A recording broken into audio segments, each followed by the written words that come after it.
What's going on, everybody? This is Aftermath. Having some beer, or some of us, are smoking some cigars. Yepa! That's right. Let's go ahead and have some fun here. I'll be joined by Mario Mungia from Infighting Pod. How's it going, brother? Bruce Goes, a.k.a. Bruce Gas, a.k.a. El Head Hancho, a.k.a. El Más Mayor de todos que hablan el boxeo aquí en el YouTube. The one and the only Bruce Goes, the Jazz Man, a.k.a. he's got so many nicknames, I got to stop. All right, Alex Doomsday, Linus, how you doing, brother? And also Manny in Vivo Marrero. What you saying? Oh, how do you say it again at the beginning of the shows? Hoya en vivo. That's right. Break it down like it is, bro. Like it is, like it should be. Like it is, like it should be. Hit my like button. All right, for those that don't know, we cover the aftermath of the weekend on the show. Shout out to El Chido, already tuning in. Puerto Rican Rum and Sondeo saying 8CP. That stands for Hispanics Causing Panic. Here with my hermanos Causando Pánico. Let's go ahead and get this talk started. Let's go ahead and start with the one and the only. I'm going to start with the residential Puerto Rican of the group. All right, the one and the only Manny Marrero. Talk to us about Berlanga. He went out there and he fought how he fought. Look, a W's a W, so he got another W, right? But what you think of his performance against Angulo? Well, here's the deal. I know a lot of people are really talking about this in many different ways. I'm going to start right now by talking, some of my expectations. And listen, as fan, probably as media and people who, try to analyze like us, and we might do a good job, we might not. We're still going to get criticized for whatever we say, but we have expectations too as well.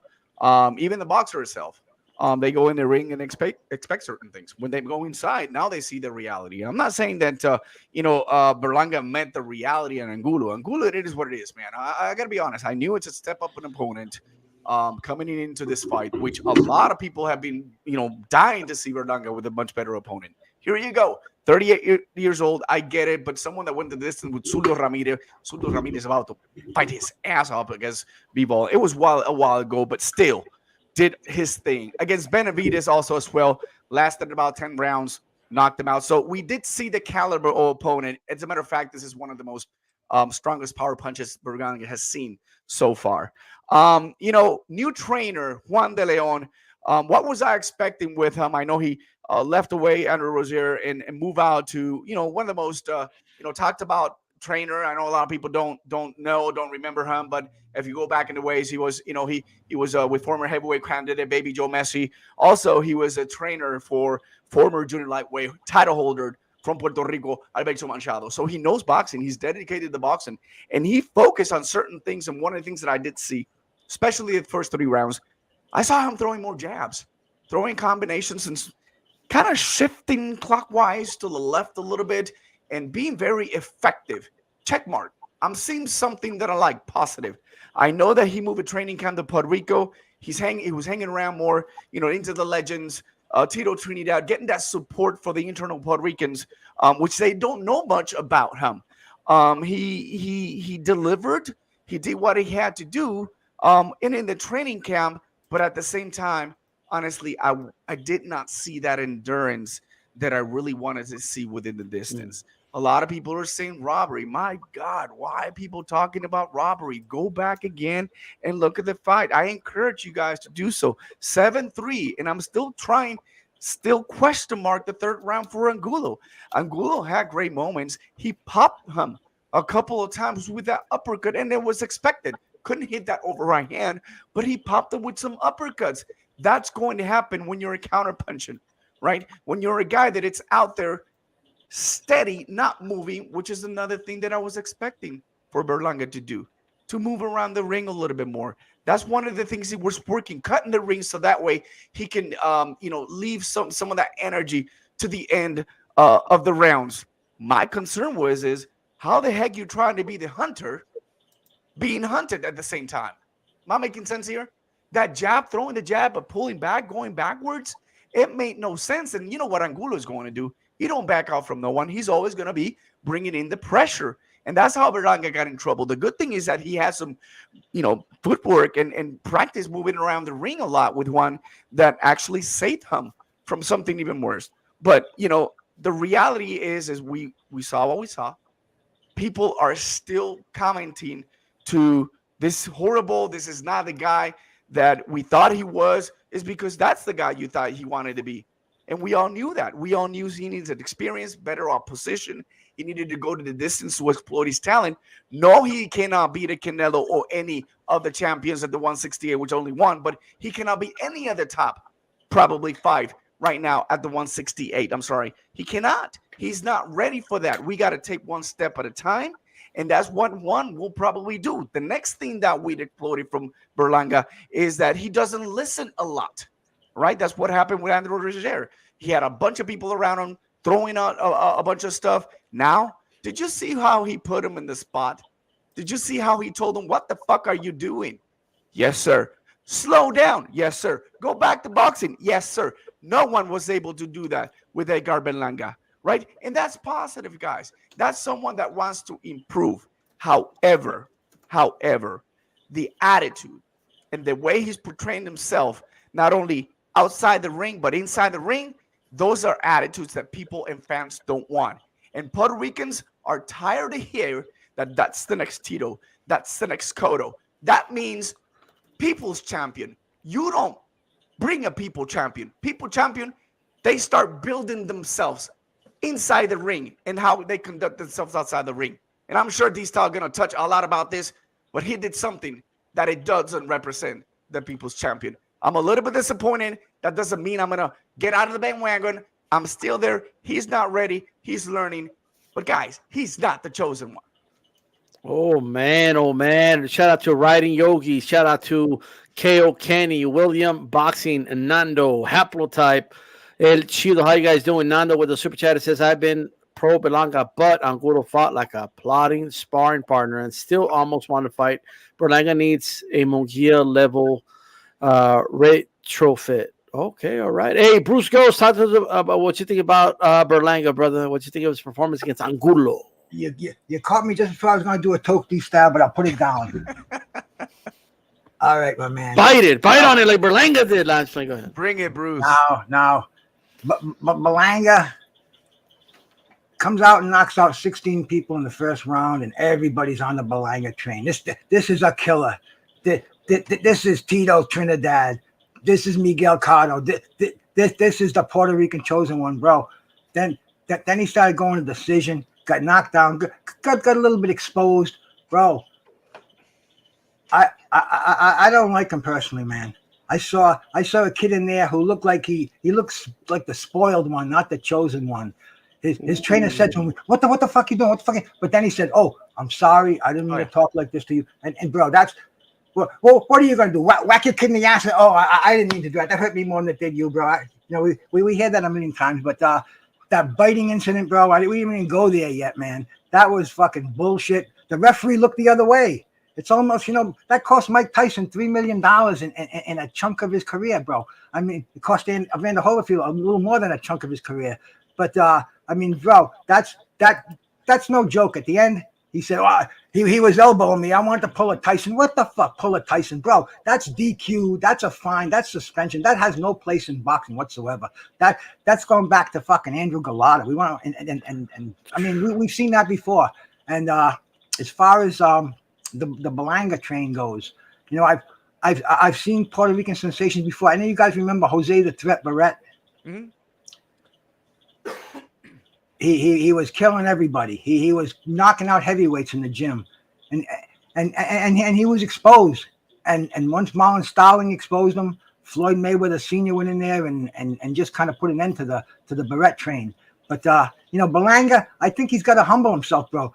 I saw a guy, even when the fight was over, he throws a headbutt and he says, "You fucking cocksucker," bro. I mean, that's not a professional athlete. There's a professional athlete knows when to turn that on, and I don't think Berlanga can turn it off, man. I'll tell you, man. I think somebody like Spike Sullivan would probably slap him around the ring because he's just not showing improvement. I think he's kind of stagnated. He likes to change. He likes the rock star status, and if he wants to improve as a boxer, I think he has to humble himself.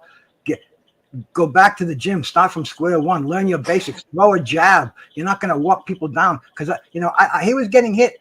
I'll give him that fight 7-3. But man, who's that ref who scored it? Who scored it 10-0, man? It was ridiculous, the scoring. Yeah. You know, and it was the Puerto Rican Pride Festival. I can see the pressure on the referee. I can see the pressure on the judges.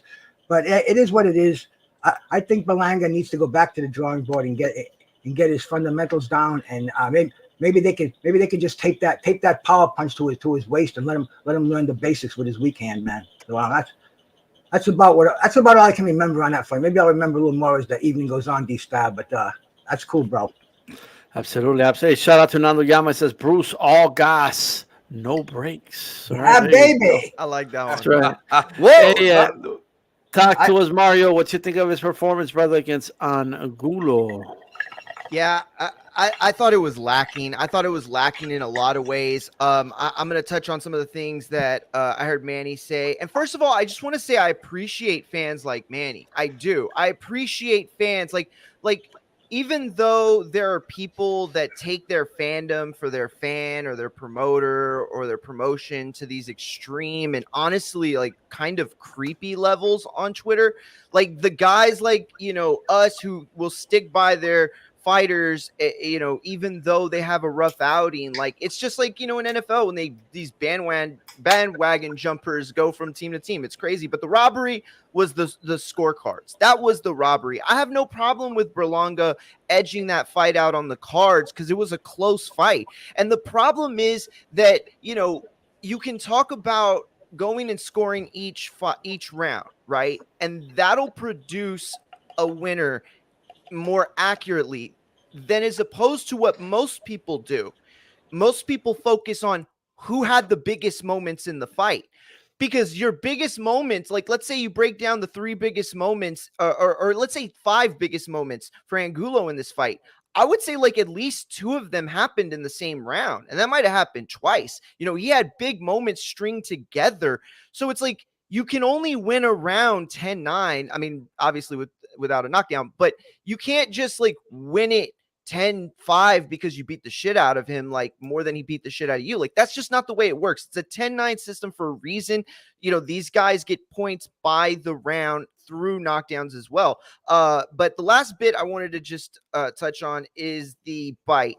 The headbutt also was a thing that happened. He attempted a headbutt. Like, and then at the end with the fight over and you no longer have to sell this fight, you already have the ratings in the bag. This is the moment when professionals realize the show's over. It's time to be a professional again, you know, because you sell it for the crowd, you sell it for them, you know, the promoters and the media, and you do all that. But at the end of the day, y'all are both in there to be professionals and get paid. That's the point of this for them.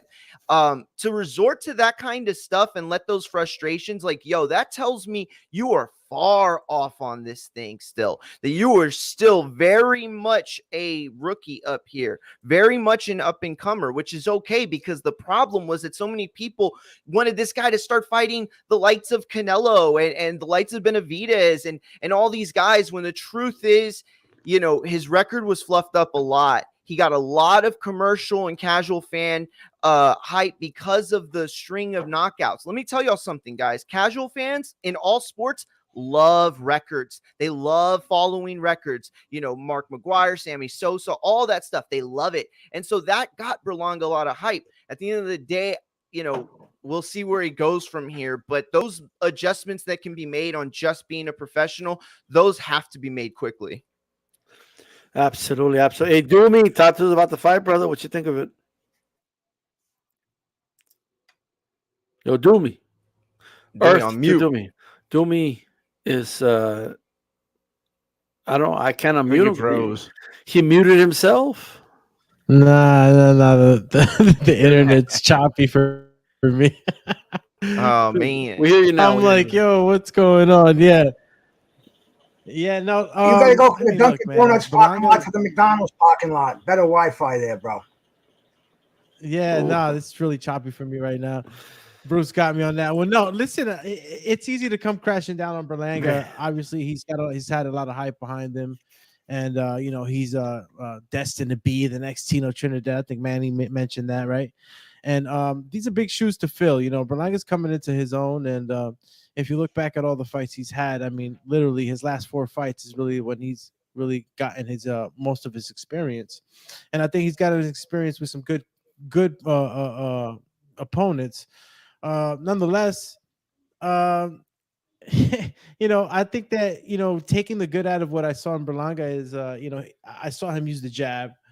I saw him be more than just an attack boxer with an attack jab. You got to see him box on his back foot.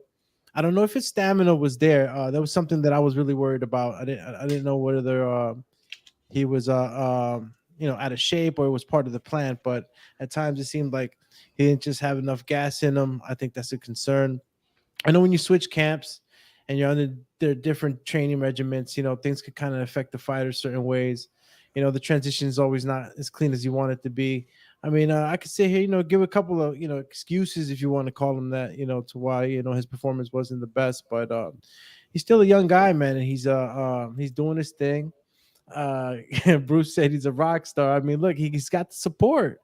I'm kind of happy that he has that kind of support because the sport's been growing a lot in that perspective. For a long time, fighters were struggling along the way, and it was hard to get unless you were a superstar, Mike Tyson, Mayweather, and all that. It was pretty hard to get this immediate support, and Berlangas has gotten it from here, from the States and from Puerto Rico. So I think he's good for the sport in that aspect, the business and the attraction. Is his crowd maybe a little tired of the close fights that he's had? Yeah, I mean, he's the monster, and apparently we got something to address, right? He to me, I don't think he wanted to bite him. He didn't want to bite Angulo. I think that he was just playing that part. I don't know because they were talking shit to each other around in some of the rounds. I mean, I don't really want to drink this beer, but I don't want to sip. You know what I'm saying? But I'm going to sip to that. I'm gonna go with that. He was just playing, the monster, and he was getting up in Angulo. Bro, that was like a real life monster. What? I didn't see. No. Listen, I went back and listen. D style. Listen, that was a joke. But okay. I'll go back and watch it. I mean, I watched it plenty of times, right? Never did he really try to chomp on the ear or try to really. He was just like, it was just weird, He literally had his whole grill on his ear, and I don't know whether he was trying to say something to him or what, but it was odd. I agree. He was trying to give him a hickey on his back. That's what he was. It was odd. It was odd. It was odd. He was just rubbing the mouth guard. That's what I saw. It was just odd. Man, he crazy. No, I don't know about any of that. It was odd. I don't know about it, brother. No, he admitted it in the post fight. He said, I tried to bite him. I was pulling Tyson. I mean, the intentions were clear. Bruce, the adrenaline's pumping, man. He was talking out of his fucking mind. Come on, bro. Let me said. Well, hold on, guy. I don't think that's over. I think the New York State Athletic Commission is maybe going to take a little more pressure on that, bro. We'll see. Yeah, let's go to Cal. What's going on, Calix? How you doing, brother? Talk to us about Berlanga's performance against Angulo. What you think? It was much what I expected. Unfortunately, I expected a close fight. I just don't think much of Berlanga.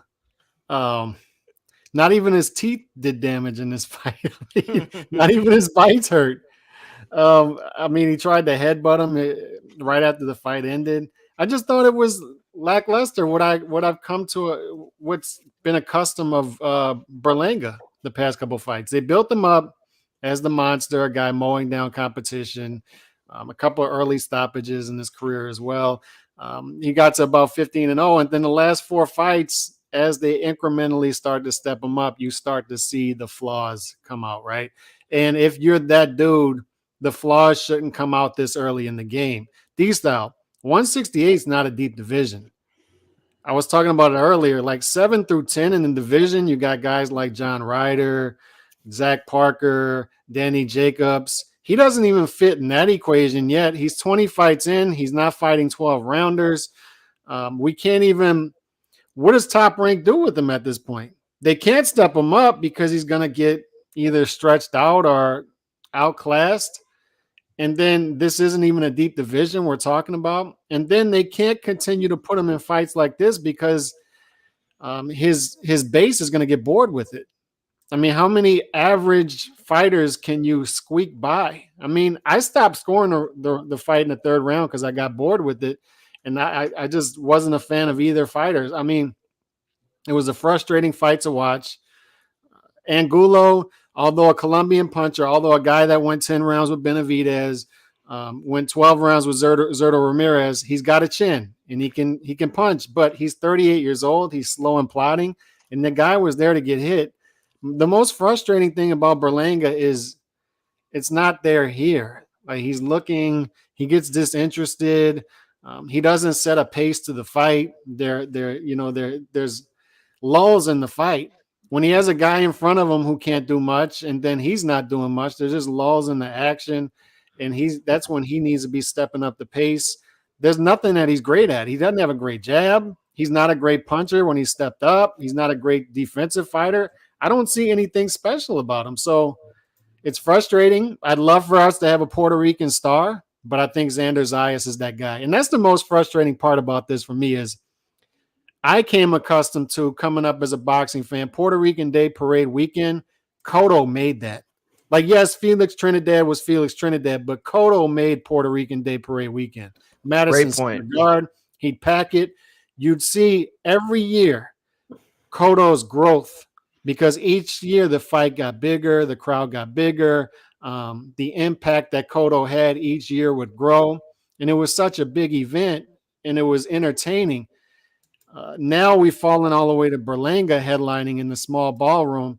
We just need that Puerto Rican star to come up. Okay. We've got the Mexican stars, D-Style. We need that Puerto Rican star to show the face. Xander Zayas is that guy, I think. I hope he is. It's not knock on wood. You know what I mean? But I don't want to start conversations yet because that's how everything is. Yeah, that's how everything starts. So like, that's what we're saying. You know, but let's go ahead and just really quickly here. But I want everyone's thoughts specifically about the bite, right? Because this is what I saw.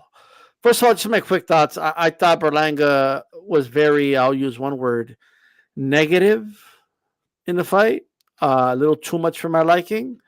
I thought it was a really close fight. I scored it a draw. I don't know what the hell the judges were watching. You could have Berlanga winning, but not like that. All right, but that's just my opinion. Well, that's it. I think he blatantly tried to bite. Like it was now just because he was inaccurate with the biting, just like he is with his punching nowadays, doesn't mean he didn't try to do it. Like, it was like, attempted murder is still bad. Like, just because you didn't successfully do it doesn't mean it's like not bad. Like, he tried to bite him. It's what he tried to do. It's just my opinion. That's what I saw. I thought it's disgusting. Okay, in my opinion, that has no place in boxing, no place in sport, no place in any of it. I know we all joke about Tyson doing it, but when he did it, he got punished for it. He never fought in Vegas again after that. So like, he should be punished some way, somehow. He should have been taken a point. It should have been brought to his attention. I don't know if the ref turned a blind eye or he just missed it. I haven't really seen the footage of what the ref was doing when I usually see close-ups. Like if Mario can just duck for a second and we can all see it right now, like that's what we saw. You know what I mean? Like that's what we saw. So let's start with you, Mario. What are your quick thoughts on the bite, or do you think it wasn't a bite?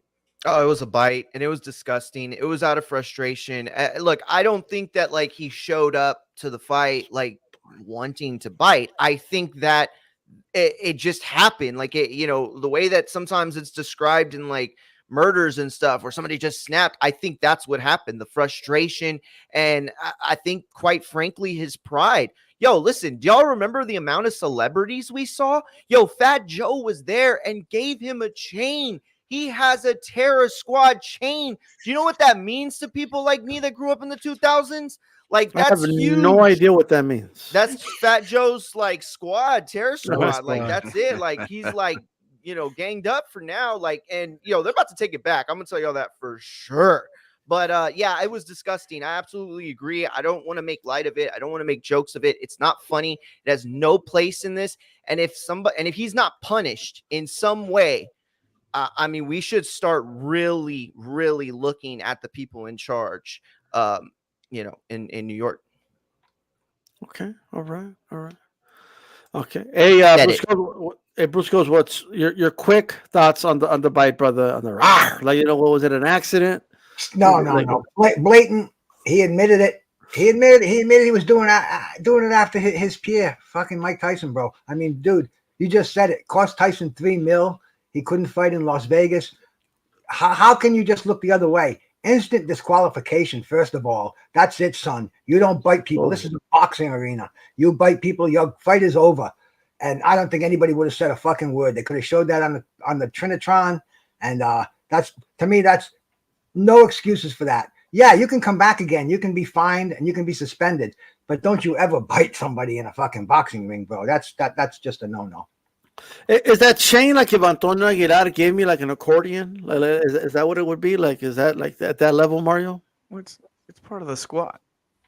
Yeah, it's like it's his like rap group production company, like, you know what I mean? It's you know what it is? Entourage. It's getting a death row chain during the 90s. You know what I mean? Like the rappers that didn't have death row chains, like, you know, they were like in it, and you know, I'm no rap expert, but I know we should compare like Fat Joe to the fair enough.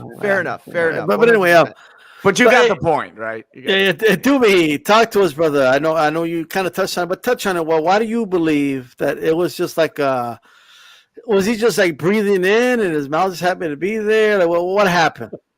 Talk to us. Bro, you got to go back and just review the tape. Like if he really wanted an ear, he would have got the ear.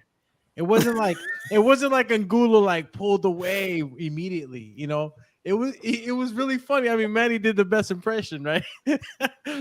He was literally rubbing his mouthpiece all on his cheek and chin and side. It was weird, but I didn't see him try to crunch on the ear. But look, again, I'm no psychologist, right?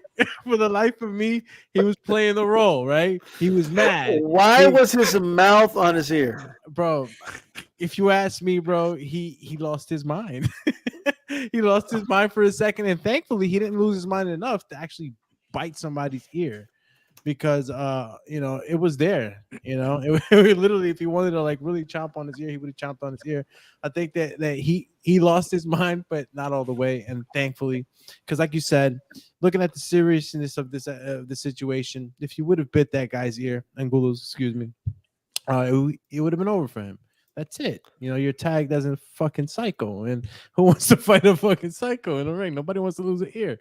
No, nobody wants to. So you know, I get it. I get the seriousness. So what was he doing? If he wasn't trying to bite him, what was he doing? Bro, he was fucking with him, man. What do you mean? I like it, bro. Where was he gonna double bite down him? I mean. I think he definitely could have bit him on the neck right there. Like there was like that clump of neck skin. If you go back, you know what I mean? Like when you're like kind of like throwing your neck back, like he could have grabbed a good chunk of that. I mean, but look, this is when you put yourself in that position. I mean, look, you could say like, yeah, he really was chomping down. No, he wasn't. Like he was just resting his mouthpiece on him. But it's really like, I don't know about describe it that way. Did that referee see it, or did he just turn a blind? No, absolutely, Bruce. Great point, Bruce. The referee didn't see that because he was right there, bro. So he was playing with him, right? No, he was blindside. He was on the blind side of that view. He saw the reaction. Okay, so like I seen videos of these crazy dudes that are like friends with lions and hug up on them and shit.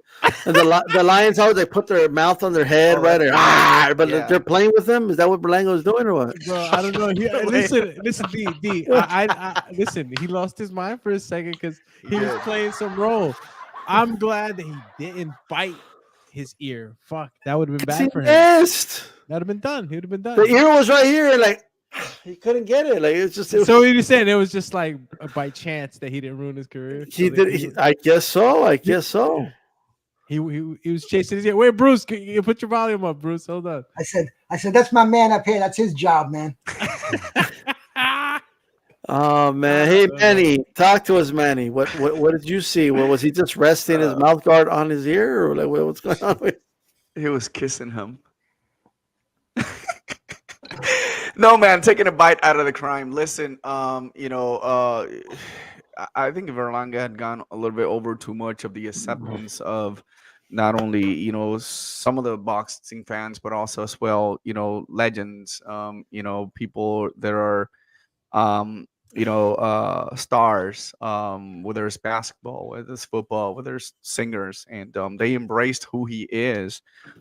We know that every country has some personalities and some individuals who act different. We call it echon.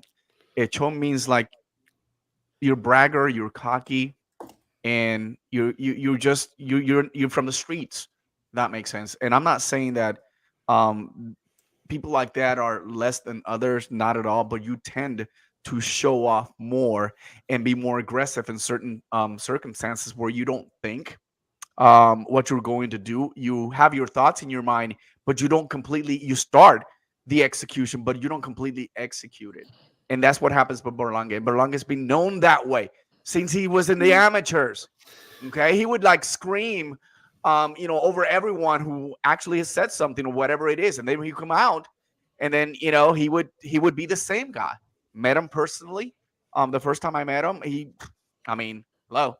But then later on, you start knowing him a little bit better, and you know that he's not that kind of person. I think he's trying to put more of a show that it looks like a crappy soap opera. And honestly, I think he intended to do it. I think he realized where he was. I think he noticed himself trying to take a bite there, and he's like, "What the fuck am I gonna do now?" And I'm just trying to pretend to see that I'm not gonna do it, but I want to do it. This guy's pissing me off for X or Y reason, and that's the problem in boxing. If you can't take some of these behind the scenes, like in the press conference, all this bullying.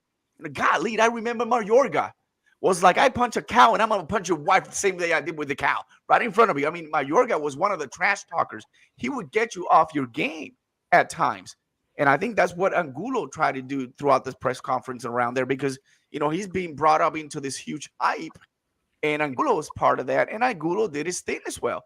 So is he trying to overperform? Was he making it boring? My goodness. I mean, he was just looking all over the place. How many times did he went out there and look at the clock to see, how much do I got left? I'm exhausted. My mouth is like fucking open, like, that's like anything now, yeah. You know what I'm saying? And he's looking back and forth to see how much time I have. There's a lot of components into this. I agree totally with Gus there, saying that he needs to go back to the drawing board, find his new identity, and forget about the fact that I want to be the next super campeón. La gente, el campeón del pueblo. Nothing that he's doing currently would lead him to be the people's champion. The champion that when Tito Trinidad, and I remember like today, when Tito Trinidad beat Oscar De La Hoya, which I know you guys can talk a lot, what happened or not. But anyway, that same day, Puerto Rico had a Miss Universe. There was the massive, biggest parade ever you can think of. That's the people champion. Cotto was not likable. Cotto is in between, but they love his style of boxing, professionalism. He's a man of few words. But this weekend, it showcased, what Cotto did inside the ring. Outside the ring, he could be a pain in the ass. But the reality is, Berlanga, it just did not look good on him. I was totally embarrassed. We went live that night because I told my brother, I got to get that out of my chest. You know what I mean? Yeah, Cotto wore Crocs. Like, who the hell does that?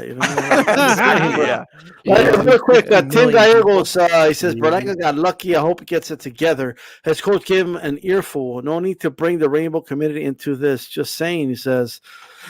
Mira, que quieren comparar, que quién es como yo soy el más chingón de todos, mira, yo le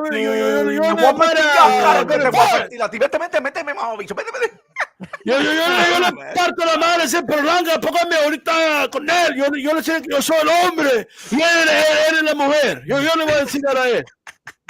All right, whatever. Calix, earbite, what do you think?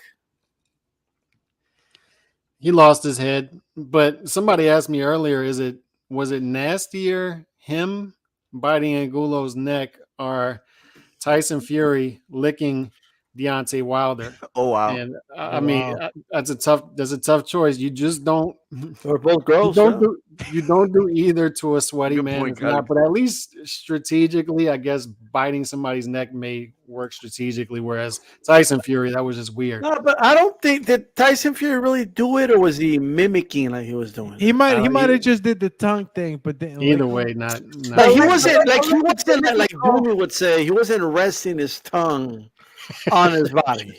Yeah, but the lick would call for a warning. The bite would call for a DQ. But that's a good point. But these style look less aggressive, huh? The New York State Athletic Commission has the footage. That's what she said. It rests with them.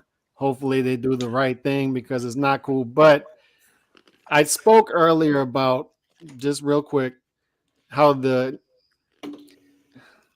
Puerto Rican Day Parade weekend has fallen from Kodo to Berlanga. Now we're not in good hands right now, but you didn't follow hip hop in the 90s, early 2000s to know the impact of getting a Terror Squad chain like that. I don't even know that came with impact. Fat Joe, Big Pun, Tony Sunshine, Listen to him. Cuban Link.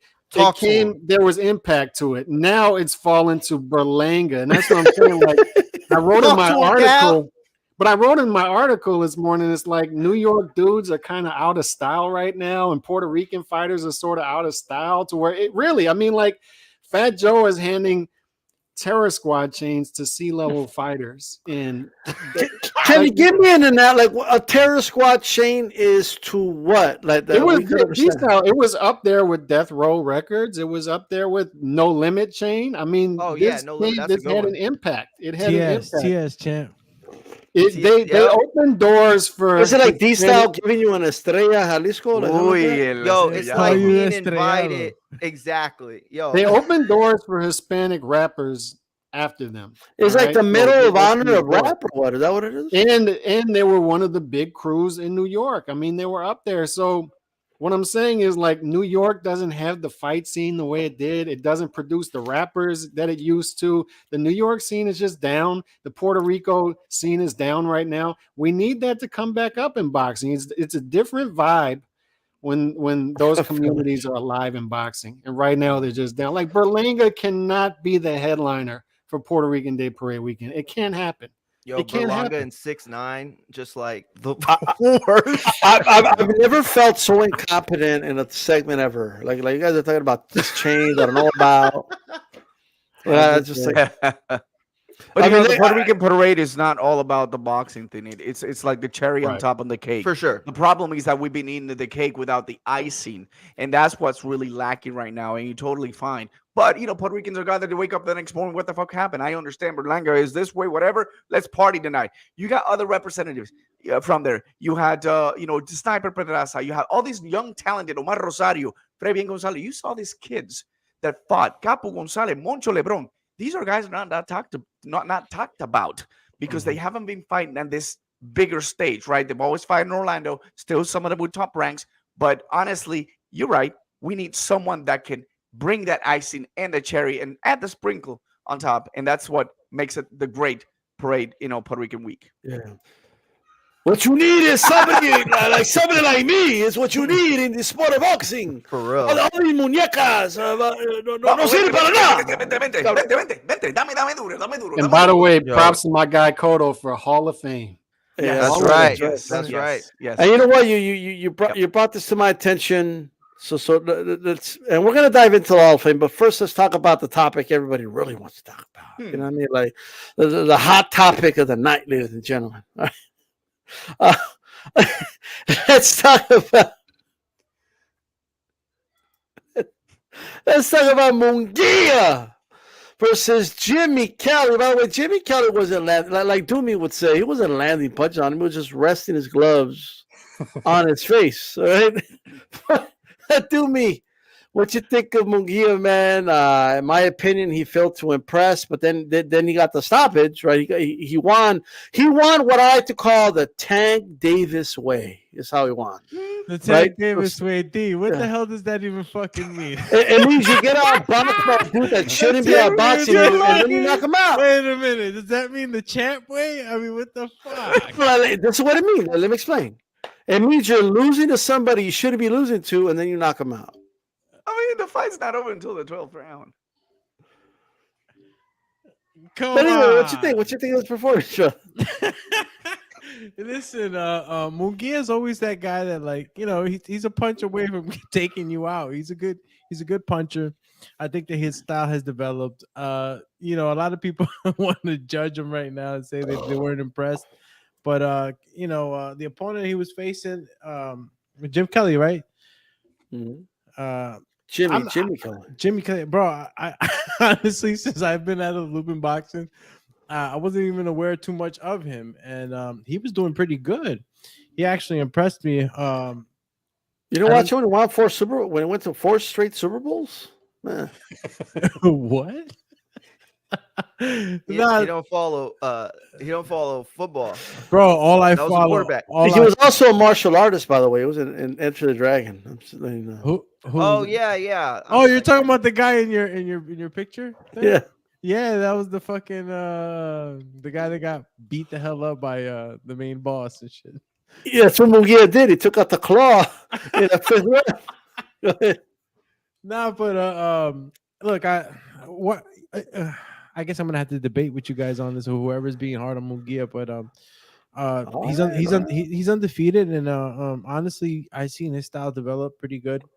Jim Kelly was a pretty good boxer, and I think that it was just a matter of time before either his stamina broke or he got caught with a good punch. Mungia is a good puncher, man, and I think that's what he got going for him. And these distance fights, I think he's always a punch away from really hurting his opponent. And he's a good finisher. So, not that I wasn't super impressed, but because it's styles make fights, I give him the okay, man. Hey, listen, another W in the bag. Yeah, so that's all that matters, right? That's all that matters. I mean, it's not that all that matters. I mean, you want to keep impressing the crowd. You want to keep, for sure. making waves. But Mario Mungia, talk to us, brother. What you think about his performance, the stoppage, and all that? Yeah, listen, I actually agree more with Doomy than anything else, and that's because I don't value Mungia the way a lot of other people do. I really don't. From the very beginning, I was fortunate enough to be able to see him fight twice in my live, I mean. And I don't know, like, I'm not saying that, like, oh, I see things that, De La Hoya or the matchmakers don't. Like, not at all, right? I think they're very aware of who he is too. Like, I think the picture just came up. That's why I'm laughing. I think that they're very aware. This guy is not going to be a world beater. He's not going to ever grace the top 10 pound for pound. And I don't think he ever was meant to. But what he's been doing is making and producing fun fights. And that's what Saturday was. I unlike, exactly like Doomy said, I wasn't as very familiar with Kelly either. And, at the end of the day, it was a fun fight. And that's all you can ask from that ticket in town, because that's not Terrence Crawford. That's not Earl Spence. That's not even Tyson Fury. Those aren't those tickets in town. This is Mungia. You should know what to expect from him. If you are looking at him and you're thinking Verge, then you're wrong. If you're looking at him and you're thinking more Gilberto, you're not far off. He falls somewhere in that line between guys that were overhyped in terms of selling more tickets, being more popular than they were good. That's what I mean. Overhyped for the fans that look at him and see something more than what he is. That's the problem. But he's I think you just have to know what you're getting when you buy a ticket to a Mungia fight. At this point, they're going to probably keep him away from anybody that can beat him as long as he's selling tickets. But he shouldn't be moving up the rankings. He shouldn't be getting anything until he fights somebody who can thoroughly challenge him. The problem with that is I believe that's the same night that they thoroughly expose him. Yeah, the problem with Mungia is ever since Van Damme got a hold of him, he hasn't been the same. You know what I mean? Like he just hasn't been the same. No, but hey, really quick, before I continue, back to both of you really quick. Doomy, he called out Jermell Charlo by name and everything. Do you want to see that fight? Do you think he's ready? You're on mute, champ. Yeah, I'm putting it on. I'm sorry, I couldn't hear you. I'm sorry. He called out Jermell Charlo by name. Do you like that fight? Do you want to see it? Who called Jermell Charlo by name? Mungia. Mungia. I mean, look, Mungia's. I think he deserves a big fight already. I think he needs to be tested by the likes of a champ like Maul. So, well, you don't say champ, you say champ. You gotta like. There you go. You gotta get him. Maybe you gotta chump. get him in there. Yeah, no, you gotta get him in there. Mungia. I mean, look, like I said, his style has developed. I think he's a threat. I think that he needs to be tested, and I think he's earned his spot. I think that he's in a position where he could start calling out these names, whether or not he gets to fight, whether or not he's a first on the list for any of these guys, these champs. I don't know. I don't know if they're running a fight of Mungia, but gotcha. He's put himself in a position to call these names. Mario, he called them out by name. Yeah. What are your thoughts on that? Do you want to see the fight? I want to see the fight. We need to see the fight. That's a fight that should happen right away. Or at least a test like that. Sorry. That should be something that, like I said, it should be in the works already. It should be something that we're talking about. It's a fight that can help both guys, by the way. It can help Maul with the commercial appeal that he desperately needs at this stage. And it can help with Mungia with, honestly getting him a very he told the lettuce. He also said, "Let your balls hang and let's do this." Yeah, I love it. Let's do it. That's some talk after Kelly boxing for 4 rounds. But hey, Bruce Goss, what you think of Mungia's performance? And he called out Charlo, said, "Hey, let your balls hang and let's do this." Yeah, well, this guy Jim Kelly, bro, I didn't know who he was. I go hang out with some of my Irish brothers and bro, I mean Ireland, that the country's about the size of Texas, so they know every boxer in there. They probably sparred with him, man. I mean, they probably drank with him, and they said, man, he's a good fighter. He's a good UK fighter, but he's going to get his head taken off. So as soon as Mungia hits him, and he's from the UK. Right, he's from Ireland, and Irish. I'm sorry. It's I all, walked in as Hogan once. it's all the UK over there, bro. And I even got a freaking 4-leaf clover in front of me. My wife found it. I thought he was from Wisconsin or something. No, bro. I thought he was the son of the legendary Baltimore quarterback, the legendary Buffalo quarterback. I mean, I didn't know who he was until I was straightened out. Manchester United. But dude, he landed a couple of sweet left hooks in there. He made the fight entertaining. And I'm saying, Mungia, you should be annihilating this kid. He's not even on your level. But it made the fight interesting. It was a cool fight. But then Mungia got the punches in, and like the boys in Ireland said, as soon as he gets hit, they're gonna take his head off, and that's what happened. Now calling out Mal Charlo, absolutely, man. All this calling and not ready for the fight. We got to get a tune ups and this and that, bro. When you're a professional and you hold titles like this, does Mungia hold a title? Does Mungia hold a title? No, not a legit one. No. Okay, well, even a crap one, bro. I mean, these are professionals. Let's say you're a fireman. It's your first night on the job. There's a big fire. Are you gonna say, whoa? I need to go to a brush fire, man. Send me to that one alarm. Bro, you're a professional, bro. I'm sorry, man. Somebody calls out your name, that's it. If the fight is on, I'm old school. The best fight the best, and there's no protecting a professional, especially one that's holding a Reggie belt or something like that. Even Mal Charlo. He needs to fight some big names fights, and they all do. And Mungia, he didn't impress the other night, but he still got a W, and he'll still have another big fight, more big fights, and let him fight these guys. Let him fight Charlo. Let him fight Andrade and anybody out there, big names, because that's the only fights that are going to sell. There's just too much mediocrity.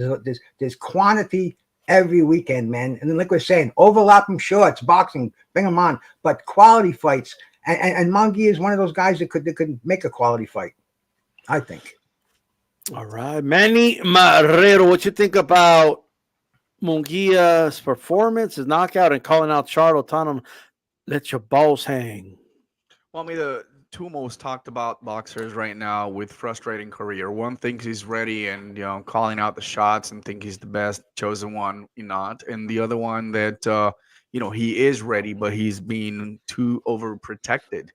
Who is to blame? I have no idea. I'm not with Mungia. I don't talk to De La Hoya, anyone like that. All I know is what we see, and I think this kid is ready. I knew about Mungia for quite some time, but before that, we met very nice lady from Tijuana. Name is Esmeralda, fotógrafa de la gente. Shout out Esmeralda.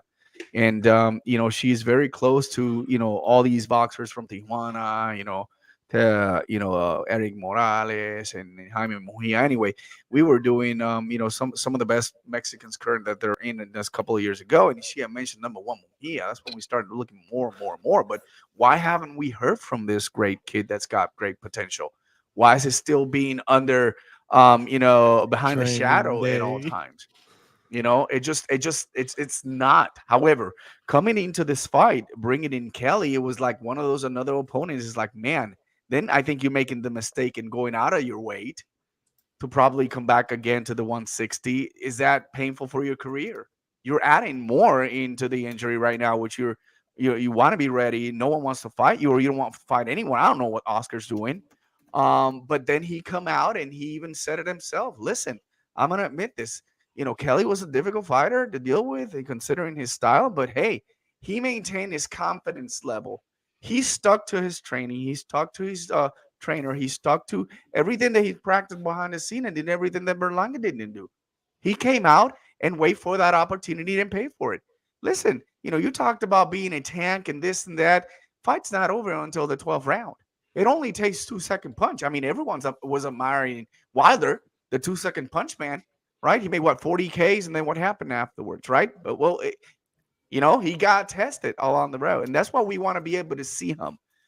True identity. Where does he really want to fight? You want to stick to the 160. Can you do that? Can you make the Charlo fight coming out? And I think it was brilliant for him to finally get out of this shell and be able to take los cojones, como dijo, si tiene los cojones bien puestos, como dice Oscar de la Hoya, salte detrás de Al Heyman y firme ese cabrón contrato. ¿Tú me entiendes? So now we're seeing a kid who's actually knowing and understanding, I'm ready for that next level. Yo sí te entiendo. Yo te entiendo perfectamente. You see what I'm saying? So we're tired of this BS back and forth. Call the kid out. Charlo just postponed the fight, that was supposed to happen at this point. I don't know what's going to happen with that fight. The reality is, can we really see Mungia possibly maybe finally contending for a world title, in the 160 again?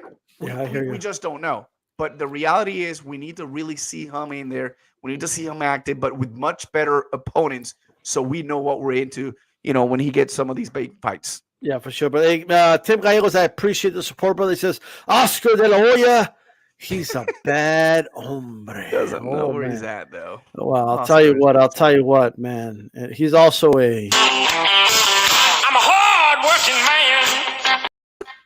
man. At least he was, right? At least he was. Hey, Calix, talk to us, man. Mungia, when are they going to take this off of him? Yeah, I was wondering what the. I think so. I've been saying for a while, though, at least they're keeping him active every couple months. Highlight real KOs, stay in people's faces if you're not going to step them up. But 40 fights in, it's time. Now, depending on who you talk to, some people say Mungia's camp will say it's Jermall's fault that the fight didn't happen. The Mall camp will say, oh, they wanted the zone involved. It's their fight. The fault the fight didn't happen. And they had the fall of Jimmy Kelly. When this fight was signed, D-Style, our first reaction was like, who? And then you do research on the guy, and still you say this is a guy that Mungia should walk through. So obviously, with everything being considered coming in, we expected more of Mungia coming into this fight. We didn't expect him to drop three of the first 4 rounds and eventually knock him out in the 5th, but he did knock him out in the 5th. So to me, he fits in perfectly in the middleweight division because you have a division from 1 through 10 full of flawed guys. They all have clear flaws. And then if you get at the top, they also bring assets to the table that can give everybody else issues, right? So if we play out the Mungia versus Charlo fight in our head, I could easily see after watching the Kelly fight, Jermall giving Mungia a lot of problems early in the fight. But what happens when Mungia does what Mungia does? The motor, the high action, high pace fighter, pressure fighter on his front foot, getting into Jermell Charlo's chest. If Mungia can walk through those shots, I think he gives Charlo a lot of issues too. So it can go either way. And I think Janabek is the best guy at 160 right now. I think Charlo is eventually going to move up. I think Bubu Andre is going to move up and chase those Canelo fights. Whether he gets the Charlo fight before Charlo moves up, I don't know. But it's a flawed division, D-Style. It's a flawed division of guys who have been staying away from each other. It needs to heat up a little bit. And I'm hoping Mungia ends up being that guy that's going to mix things up a little bit. I hope they step up because as we've been saying for a while, D-Style, what have we been saying? This guy could lose 1, 2, 3, 4, 5 fights. And guess what? We're still showing up because we know what we're going to get what we paid for. We're going to get action. He's an action fighter, and action fighters can lose fights and still attract an audience. So step the guy up already. It doesn't matter. If he loses, he loses. We don't need to protect the O. If he loses, he loses. And D-Style, one last point. The Charlos proved this, right? Because Jermell has a loss and a draw. Jermall still has that O. Which one is on the pound-for-pound list? The guy with the blemishes. And the guy with the blemishes is on the pound-for-pound list because he went through his division and fought the top guys. As Bruce Gass always says, let's not speak as promoters, network execs, managers. Let's speak as boxing fans. We want what we want. Give us the fights. I don't care where these fighters are at in their career. Give us the fights. Let's speak as beer drinking, smoking boxing fans. You know what I mean? That's all I will say about that. That's right. All right, man is drinking his water, I see. Shout out to Manny. Shout out to everybody. Hey, look, man. Mungia is solid, man. And I'm telling you, like, Golden Boy, don't protect him and then like have some nobody beat him. Like if he's gonna lose you, he might as well lose to one of the top dudes. Like he might as well throw him in there with Charlo. I saw some people like scoffing at that fight on Twitter, scoffing about it. Like if they haven't seen the Montiel fight or some shit. Yeah, you saw the struggle with fucking Montiel, who, by the way, is one of Mungia's leftovers. I don't know if you guys know that. Okay, I'm just throwing that out there. Okay, Mungia fucked that dude up. All right. So all I'm saying is let's do the fight. Like that would be like the best win on Jermell Charlo's resume at middleweight. Mungia is already in the top 5 at number 5. Yeah, like I'm just saying, like I'll put the J-Rock win over it, like right now, maybe. But you never know. Like let's just do definitely the fight. Commercially speaking, it does more for his career. There's no questioning that it does more for his career. Sure. Now, speaking of guys that lost and now they're in a great position. I mean, Daniel Dubois, ladies and gentlemen, he is okay.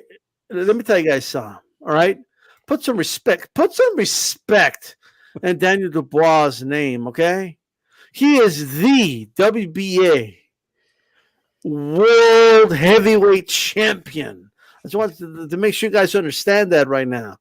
But anyway, Dubois, like, I don't know, it's almost like he waited for the over and then knocked the dude out or something.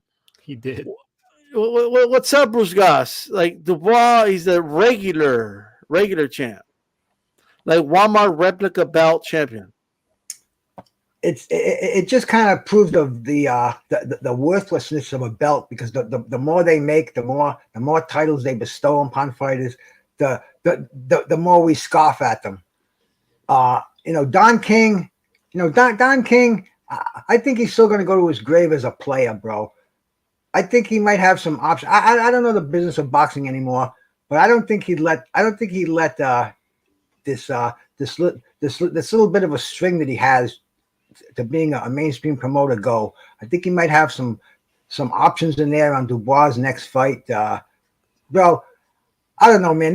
this fight was a foregone conclusion. Like you said, the over the under bet, that was the only thing going. And bro, if I had placed that bet, I would have lost because Dubois really he plotting. It was just a dull fight, man. Even by heavyweight standards, it was a dull fight. And this is the WBA's regular champion and the number one contender. I mean, this is the state of heavyweight boxing today. It kind of sucks. Dubois, he's got plenty of options out there, bro. He's the champion now. He can start fighting some names, man. Rematch Joe Joyce. What the fuck?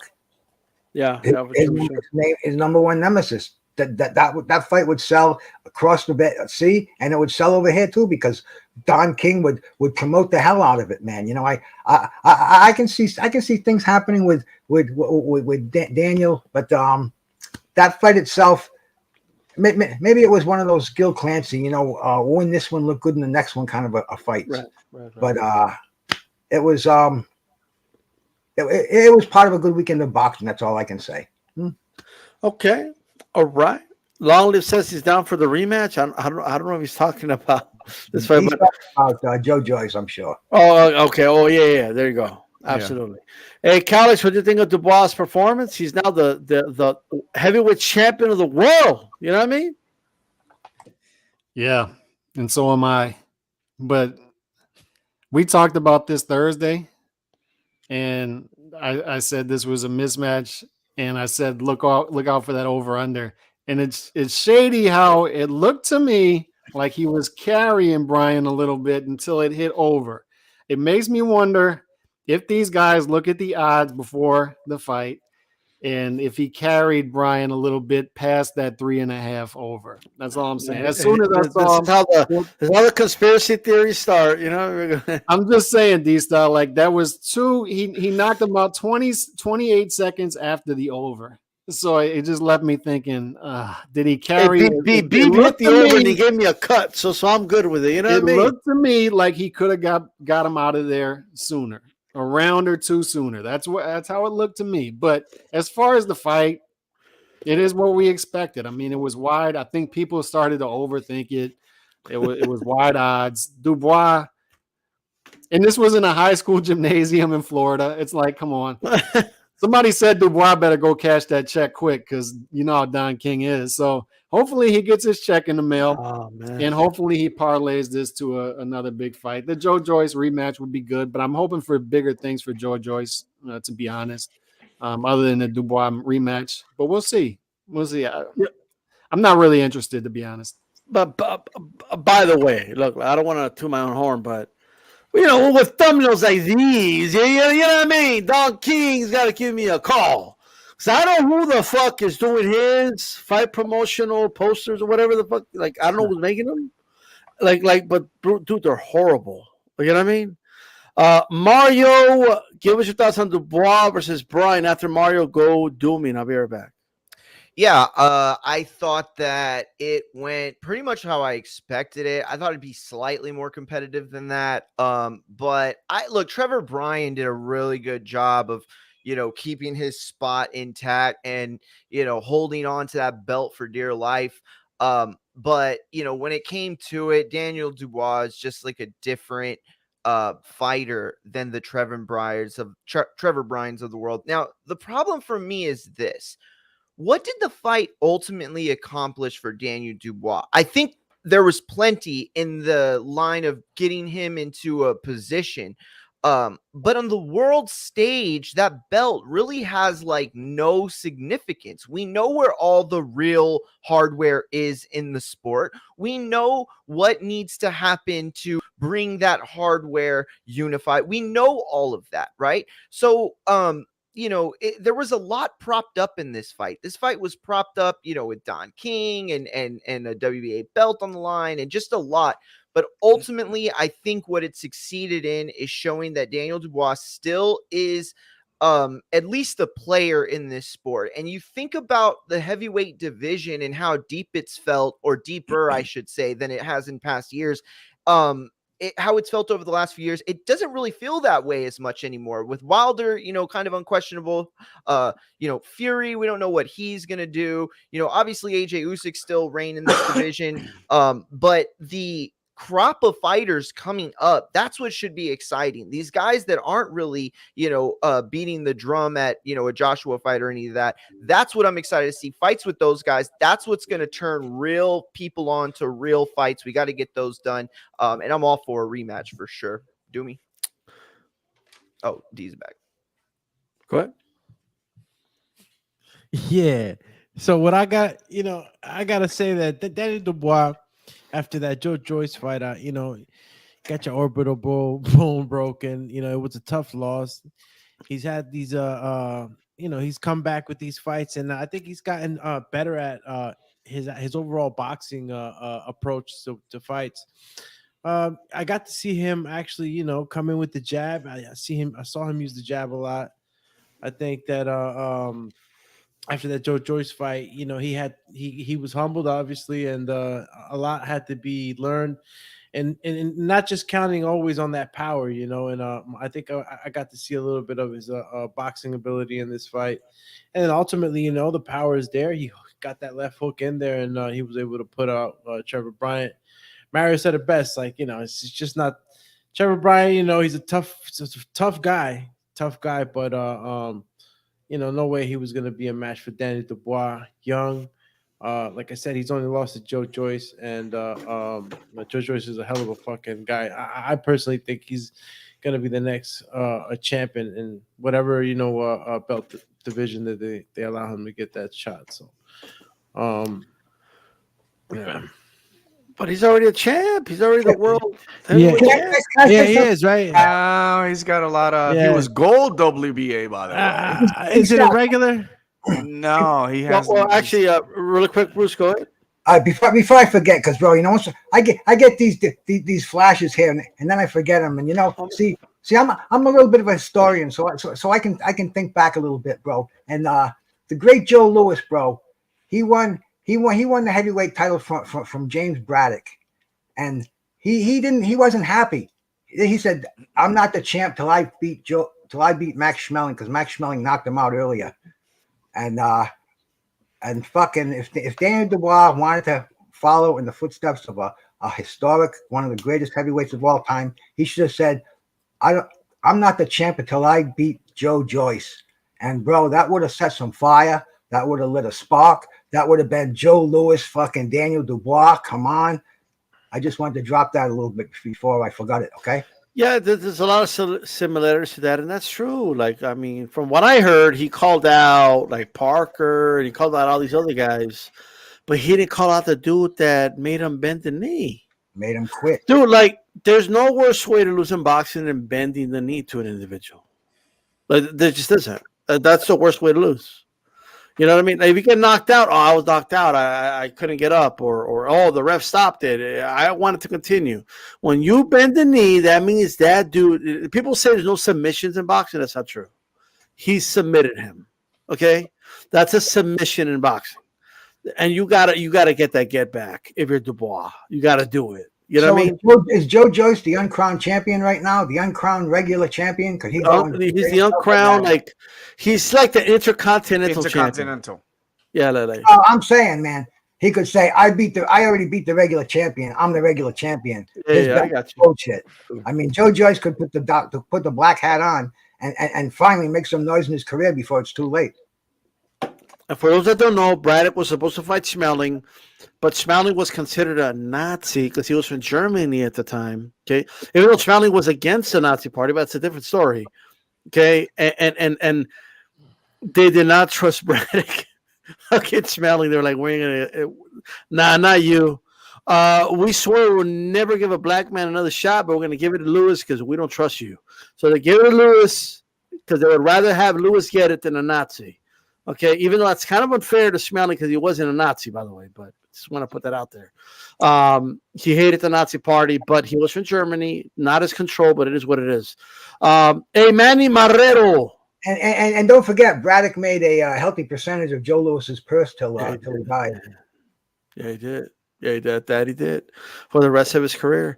Manny Marrero, talk to us. Talk to us. Dubois. He beat Bryony. Now he is the regular WBA champion. Thanks to those traditional belts, he is something, right? Which is fine. Do I see him, in contention to probably challenge the current champion, which is Usyk? Not really. I mean, we know for a fact that there's going to be consolidation in the heavyweight soon, and if there is a fight, maybe I want to say the third biggest fight in the heavyweights. I say the third because the first is obviously Usyk um and AJ, and the second I want to see Wilder with whomever. It could be Luis Ortiz, or it could be, I mean, not Ortiz, but Ruiz. We'll see. But the third biggest fight that I do want to see in the heavyweights is the rematch between Joy Joyce and Daniel Dubois. I think Joy Joyce is poised for stardom, and the problem right now is he won't get that shot, and Daniel got a shot to some kind of belt that will make him feel a little bit more comfortable. Is it beneficial to Dubois to go back again and redeem his lost? A very nasty one, and I think you guys have done a well job kind of recapping the past and what happened. Not for Dubois. I don't think so. I don't think he wants anything on that. He wants the real stuff, the bigger leads. But if you ask me, it's a win-win situation for both of them, because there'll be money on the line. And these are two young fighters that are going at it. One of them redeemed himself. The other one is to really say, I should be next, in line to be able to contend for a title. And Joy Joyce fights July 2nd. There were rumors that he was going to fight Parker. I don't think that ever happened. He's a TBA still. So we don't know who's at least I couldn't find out yet. Who is he fighting? But he's fighting July 12th. July. It's still second, TBA. still TBA, right? So my memory is still good. But it's perfect match. Why? Daniel just fought this weekend, and then he's fighting July 2nd. They're still on the timeline. They're still in the rhythm. They can go back to camp and make stuff happen by November or December. Make the third biggest fight in the heavyweights for the crappy little regional, whatever, regular, Reggie, whatever they call it, champion. And then I would see Joy Joyce on top. But I don't think Dubois wants to smoke in that. He wants probably bigger and better things. I don't know. It's just going to take a while for the both of them to really get a big, huge fight. And I think this is the time to run things over again and excite the people at the heavyweights until we see what happens with AJ and also with Alexander Usyk. Absolutely. Hey, guys, I want to get on something. I forgot to touch on this, and I feel like we need to talk about it. So Timothy Bradley, during the telecast, made some comments. And in my opinion, I don't believe Bradley knew the fighter passed away. Okay, but he made some comments, and people got on him. People were immediately calling for him to be removed. They never want to see him ever announce a fight ever again. And to me, I just feel like he just didn't know, right? But your quick thoughts, Manny. Back to you. What are your thoughts on that? Do you think anything should be done? Do you think Bradley just didn't know? There are people that are acting like there's no way he couldn't have known. But I just don't think he knew.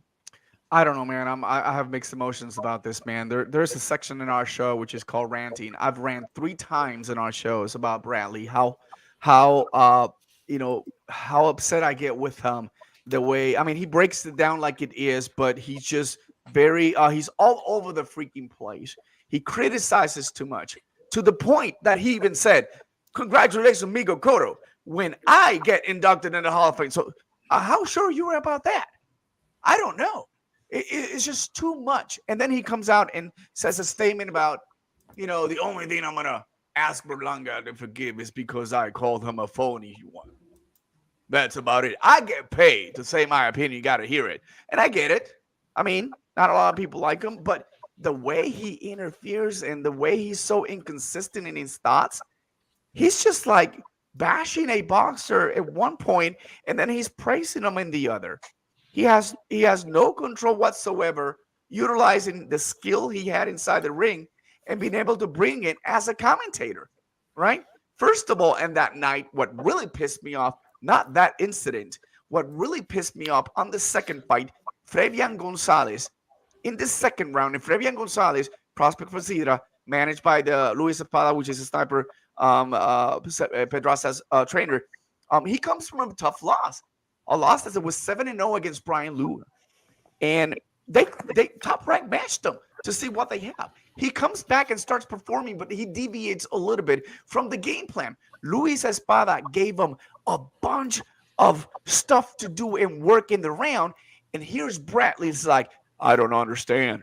Why do they have to give him so many instructions? All you got to do is just give him a couple pointers. He's going to confuse the poor kid. The poor kid did what he had to do, and he shined throughout that round. A round later on, here's Bradley praising him and doing, oh, that's what he got to do. That's what I was talking about. Fuck you. That weren't you talking about. And then he comes out with this crap, and I'm sorry, these times, I think he actually knew. I think he just so cocky and with the ego of who I am and the crowd around him. And I can feel him in the momentum and saying what the fuck he wants to say. I think he fucked up. He messed up, right? And he threw that joke out there and just not sat well with the fans or anyone else. ESPN has to do something as soon as possible, man.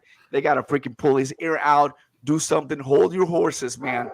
There's a lot of much better commentators out there who are waiting for an opportunity. Just because you were a former champion or you had some kind of IQ a little bit inside the ring. What did he say, Manny?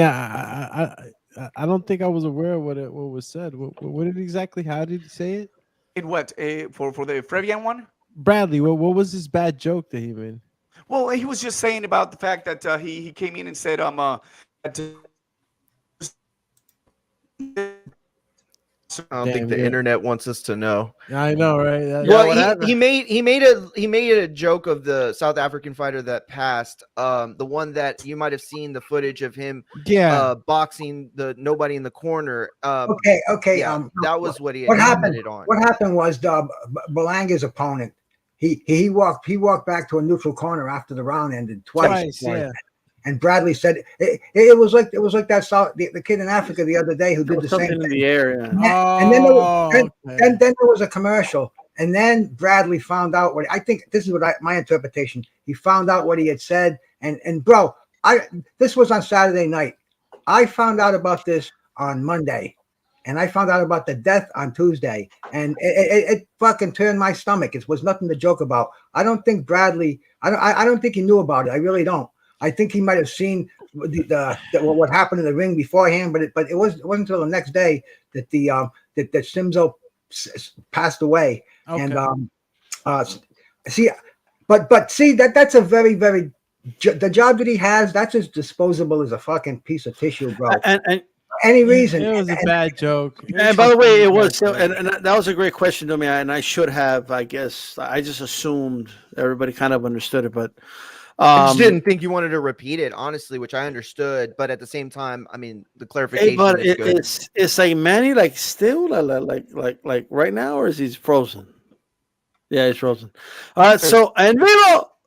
Yeah, he's frozen. All right. I don't know what happened. I don't think we can't hear Manny, but Manny's frozen, but he's focused. Yeah, he's focused, brother. He's like, look at him. He's focused. Hey, Calix. Focused. What are your quick thoughts about that, man? The comments he made. Do you think he knew? I mean, what are your thoughts? I don't know. I can't be a mind reader. I don't know, but and I don't want to assume. But I actually didn't catch it live. The comment. I was focused on other things. I'm watching the fight, obviously live, but I didn't catch the comment. So I saw the apology. I was on Twitter at the same time, so I saw everybody tweeting about it, and I think that's what ESPN caught, right? Everybody's tweeting about this. Comments like that are going to get him fired because those jobs, what I was saying, they're as disposable as toilet paper. And there are plenty of boxers who jump right in there. And Bradley has a lot of heat on him now. One community is calling him Biscuit Bradley. But that's the problem. And what he just said the other day. They call him what, Bruce? Look how they drop Paulie. They drop Paulie with a slip of the tongue. They call him Biscuit Bradley. Is that what he said? Dirty. No, but what was that term? What is Bradley. Biscuit Bradley. Biscuit. Well, look, I have a lot, but Bruce, What is go ahead. Biscuit Bradley? Oh yeah, man. I hear it every day. Hey, out but there, bro. Bruce, what did you think? Did you think he just messed up? Do you think I he think, meant? yeah, I think Timmy Bradley. You think just he was fucked being up. mean spirited, No, or no, I don't, man. I don't. Okay. I just think, yeah, I don't think he was smart enough I think he was just stupid enough not to be on board with what's happening, and he should be. That's his job as a fucking commentator to know what's going on. And he made a fucking snafu. Could cost him his job. Maybe it will. He's already got, like I said, he's already got a lot of heat on him. This could be the straw that breaks the camel's back, because it takes nothing, and they can bring the next fucking color commentator who needs a job right in there. Pretty good, and though, that was right? my point. And sorry, I've been having internet issues he's when I not cut off, articulate, but he knows there's his a lot of boxing. people. A lot of people out there who can do a much better job. Yeah, but and look he's at already George in the Foreman. heat. Look at all the Previous- commentators. They like to change them around. They're talking heads. All right, go ahead, Manny. No, I was saying is that, sorry, the internet issues. I don't know how far I got cut off, but anyway, there's a lot of commentators. You're absolutely right. The job that you have out there, you got to be cautious. Even ourselves, we can get in a lot of trouble if we start saying some things, right? It'll backstab us. But he's under more pressure. But that's why you get paid the big bucks that you were talking about earlier. I got paid the big bucks for you to listen what I have to say, right? And I'm willing to listen what you have to say, which there were a lot of insightful, when he was commenting certain fights. And he was very easy to Berlanga, and I was surprised. However, he is rubbing people wrong, and I'm one of those that I just can't take it. In that incident, besides the one I guys told you earlier with Fabian Gonzalez, it just really threw me away, and I'm really tired of him. All right. I don't think there's going to be any fires. But real quick, the issue I have with ESPN in total is, why is this fight starting after midnight Eastern? Can they please chill out with the Mark Kriegel segment? Don't you want to hear about Mark Kriegel? Aren't you excited? No, please. Like, it doesn't matter if there's a first round knockout or it goes 12. The next fight is starting at the same time, and that can't happen. They gotta streamline these cards, Giselle. But Mark Kriegel has to ask those hard-hitting questions, like Berlanga, how important is it for you to win? Like, I assume they were waiting for the Berlanga. They were waiting for the Mungia fight. That's what I was thinking. Hey, but let's let Mario cook a little bit. Mario, talk to us. What you think? Look, I don't think he said it on purpose. I don't know Bradley, very well at all. I've gotten to interview him a few times over the past, and I know one thing after that Provodnikov fight, he is very, very aware of the damage that fighters take in the ring and how it's can go unnoticed and unchecked. And he said that a lot. And if you go back to some of the fights that happened in the bubble, I mean, he would, talk openly about the dangers and how they're not to be taken lightly. And I don't think he would have ever made a comment like that if he knew. That said, just like Manny and just like Kalik said, that we can't know that. We can't know that. What he did say should be apologized for. He should walk it back, just like the baseball announcers do for ESPN, just like the basketball guys do. How many times has Steven, you know what I'm talking about, the guy from ESPN, how many times has he had to walk back? Stephen A. Smith. Thank you very much. He's had to do that plenty of times. It's something that happens. Manny said it too.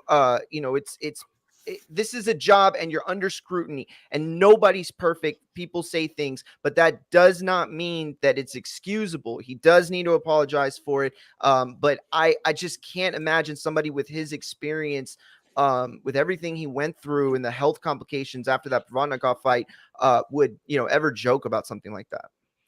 And let me say this before I go to Doomy. Look, I like how Doomy is like, Berlanga, he was just resting his mouth guard in his ear. But like for Bradley, he should have said that. But Doomy, talk to us. What you think, brother? Oh man, it was a bad joke, man. It was a fucking bad joke. I don't think that Bradley is, and like Mario just said, man, after that Provodnikov fight, there's no way in hell you could sit here and say that a guy or a fighter like Tim Bradley doesn't know what it is. Damn, he went fucking Stone Cold Steve Austin and crushed the can. Yeah, it's double can, but with one hand. Damn, triple. He got the whole fucking 6-pack crushed back there. It doesn't stop. No, but there's no way in hell you can sit here and say that Tim Bradley is a guy that doesn't know what the sport can do to a man. You know what I mean? Especially in wars like he had with Provodnikov. I think that Tim Bradley was just in a moment, and he thought that he was being funny, but it wasn't really funny. You know what I'm saying? Obviously, when I first saw the video, and this is not to the defense of what he said, it's just that I know that it was a mistake. I know that he didn't mean any malice by it. The guy, and rest in peace, right? Because he did pass away, right? And when I first saw the video, it was kind of, in the beginning, I'd be a liar if I didn't say it was like, oh shit, what the fuck is he doing? Of course. But when we further learned what was really going on, and obviously, and if you ask me while it was going on in the beginning, it was like, okay, it's funny because even in MMA, and Mario knows me pretty well. Mario knows that I watched MMA. I practiced MMA, and I've seen situations where, and it's just a brief thing. I know you got boxing extremists in here right now, but you've seen sometimes when a guy gets choked out or he gets knocked out, and they're wrestling for the freaking referee, trying to grab his ankle, going for a leg lock or whatever. So shit like that happens, but the severity, obviously, of what was happening to the man was deeper than what we really thought. In that moment when we first get to see the video. But it was sad. Obviously, I think it's 15 fighters a year, boxers a year pass away. I think that number is still too high. I think that sometimes we just don't know. I honestly don't know the depth of Simisio's case, and what if there was anything pre-existing or what exactly happened. I think it was a head clash, if I'm not mistaken, right? That happened in that fight. Not sure, but it was a sad situation, and Bradley, fucking messed up and made a bad joke. But at the same time, I don't know which one of you guys did say that that's why you get paid the big bucks. I think it was Manny, but you do get paid the big bucks.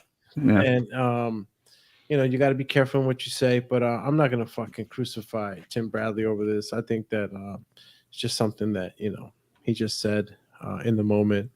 And it was kind of crazy that Angulo kept going to that corner. I mean, it's a neutral corner. I laughed about it. I'm honestly, in that moment. And it's crazy. I saw it when it happened, right? But you don't know that he was going to pass away or something happened to him. What Bradley said about that walking to the corner too. He said there's the ganja in the air, bro. He said I can. Oh yeah, Bruce, you're right. Oh yeah, but right. Puerto Ricans, man, they're gonna light it up. You know, like it is, bro. Yo, so let me look. Yeah, man. No, let me say this. Let me say this. I think there's a lot of pressure on guys that commentate. Okay, because like Manny said, there's always somebody that could take that job. All right, which means you need to stand out to a point. That there's pressure to analyze, there's pressure to perform as an analyst. There just is, right? So Bradley's trying to be the expert analyst, and he's trying to be the color commentator at the same time, which tells me there's something going on at ESPN, right? He's not the color commentator. He shouldn't have to try to make people laugh. He shouldn't have to try to do the jokes. You're the expert analyst. You're the former fighter. You're supposed to be there to give analytical and professional, from your experience, from your perspective, give us, the fans that are watching, your expert opinion about what's happening, right? That's what you're literally there to do. You're not there to be the color commentator. You're not there to give the zingers. You're not there to be the funny guy. You're not there to make people laugh. Not saying he can, but it's what he's trying to do at the same time. And stuff like this happens. But I will say this. Timothy Bradley is somebody who's done it before. He's put on gloves before. He's done it at a high level. He has, this guy was slurring his words for months after the Provodnikov fight. And I see people in the chat saying he was out of line, making fun of him for that right now in the chat. So obviously, like if anyone is going to get a pass from me, for making a joke that probably shouldn't have been funny, it's Tim Bradley. It's a fighter. It's someone who's actually been in the ring and done it. It's going to get a pass from me over anybody else 1,000 times over. We have boxing fans on here that call fighters bums. They call fighters trash. Okay, they call fighters names. They make fun of fighters all the time, and they never put on a pair of gloves at a high level in their fucking lives. But so I'm not going to get on Tim Bradley over something that ended up, not being funny. But we laugh about shit all the time. Look. Cedric the Entertainer made a joke once about Tim Bradley and never play with matches when he got knocked out by Tszyu, and it was funny. And the reason it's funny because we knew like that Zab was okay afterwards. You know what I mean? It wouldn't have been funny if Zab died. Like if Tszyu killed Zab Judah, that joke wouldn't have been funny, right? But it's funny because we know Zab was okay. Zab still had a career after that. It's just funny. Like I don't want to become that fan that can't laugh about certain things, or I just don't want to be that guy. We react to knockouts like normal people don't do this when somebody gets knocked the fuck out. Oh shit! Fuck yeah! That's how we react to knockouts when someone gets concussed and dropped on the canvas, right? But now, I just think people are just being a little too much with Bradley. It's my opinion, right? If anybody gets a pass, in my opinion, it's Tim Bradley, all right? I'm sorry. He's been there. He's done it. Bradley's talked about the seriousness. He's talked about how he would, like before a fight, look at his wife in the eyes and say, look at me, because a piece of me will be gone after this fight, right? So you will never see me the way you see me right now. Is the way he described right before he went to a prize fight with a Manny Pacquiao or a Marquez or whoever the hell he fought, right? So I'm going to give. Me personally, I don't care what anybody says. Oh, he should have known, or like I don't think he knew. I don't think Bradley knew that he passed away. I just don't. And that's I'll just leave it at that. You know what I mean? That's my personal opinion. The guy didn't know. All right? No way to know. I just don't see why he would joke about it. It's my opinion. Right? Now, let's talk about a fight that was announced. Big fight. Manny. Leave me alone. Manny. Boxing Scene reports. Jermell Charlo versus Tszyu in the U.S. signed. They're going to fight, according to those reports. What do you think of the fight? And do you have any opinion on who might win that fight? Oh, this is beautiful. We talked about it here in Aftermath right after the Charlo fight against Castagna, and we said best options. Number 1, Tszyu. Number 2, Fundora. Fundora actually just happened to also have come up from a spectacular win. But I think that the fight that really makes sense for Charlo is Tszyu. No questions asked. I mean, listen, I've been very, critical when it comes to Charlo, in both of them. But if there's someone that I'm starting to open up a little bit more and understand, and I'm glad I had the patience enough to see him being developed. And now he, after being undisputed, he goes out there and tries to go after one of the top 2 best in that 154-pound division. There's nothing else to showcase other than find the best after you. So there's Charlo and then the rest of them. But the rest of them happen to be Fundora and also Tszyu. So why would we criticize over this fight? This is the fight that needs to happen. Charlo, we know clearly he ain't moving up. Not until his brother moves up, right? And he's not going to wait for Spence to come up. Maybe a fight with Crawford might interest. But on the meantime, we expect for him to be active. Active with who? With a guy that, has a good record. He's got great boxing techniques. He's skillful. And he's got a big fan base in Australia, especially with all the hype lately with Australia, almost and undisputed. And his father, the legacy, everything he's brought into the sport as well. I mean, this is something that we're going to really enjoy at the 154-pound. Can Charlo beat Tszyu? Absolutely. The way I saw him, on the second fight with Castaño, it opened my eyes into believe that now I believe that he's the better Charlo of both of them. Right? With what you were talking about earlier, Dista, with one defeat. Does that make sense? So, I mean, right now, to be honest, sport is boxing, bringing fights. What a better way to do it. After you're undisputed, you go out there and get a quick, good fight. How many undisputed champions have done that in the last, 2 years that we've got this great streak in undisputed? Maybe past, maybe 3, 4, 5 years ago, right? I got to give it up for them. Great job in getting this fight going on. And, I expect a lot from Tszyu as well. I'm not gonna, I might predict right now because it's just freshly in my mind what Charlo did to Castaño on the second fight against one of the toughest SOBs right now in 154 pounds. So when the fight comes closer to that, I'll probably, but still, I'm gonna maintain with Charlo. Absolutely. By the way, there's a poll up right now. Make sure you guys vote. 56% say Tim Tszyu can beat Jermell. Doesn't mean they're picking Tszyu. They're just saying they can. He could pull off the win. Bruce Goss, talk to us, brother. What you think about this fight, man? The Australian versus the Texan, man, for undisputed. Like my brother Manny just said, man, this is a fight that how can any fan of boxing complain about this, bro? And even fringe fans, Costa Tszyu, he didn't impress last time around, but he's one of the best at 154. You got Fundora. And then you got a bunch of also rans. So this Australia is becoming a popular place for boxing. They're making a lot of money there. You got a hometown boy there. We saw how it's very easy to put a fight on an afternoon and show up prime time here. So maybe they've gone on to a new market.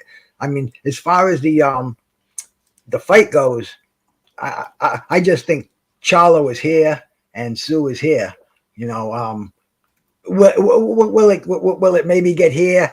I don't know. Charlo's just improved so much. He's just shown he's better with every fight. And Tszyu, I think Tszyu's I don't know. He looked good in the beginning when he fought Horn, but I just don't think he's like his father, man. And his father was a killer, bro. Anybody who remembers Costa Tszyu, bro? Oh my God, don't get in his way. Ask Sab Judah, man. Floyd said, "I'm staying in America. I'm not going over there and they're this crazy freaking mongoloid." But Costa Tszyu is not of that ink. He's Jermall Mel Charlo destroys him, bro. I don't even think it's going to be much of a fight. Probably 7th, 8th round knockout, maybe similar to the Castano fight, but. I'm gonna watch it, bro. Because like you said, does he have a chance? Shit, yeah, man. Fucking that horse that won the Kentucky Derby. Nobody even knows what his name is anymore. He didn't have a chance, but that's professional boxing. We see a lot of crazy stuff lately. It's two guys in the ring, and Charlo has proven that he can be beat. He can be knocked down. So hey, babe, let's get it on. Absolutely. Tin Gallego says Charlo had me on the edge of my seat in the Castano fight. Both fights were great, in my opinion. So there you go. Calix, these other two guys right here, man, to your left. It looks like this fight's going to happen according to boxing scene. So what are your thoughts? I would love that fight.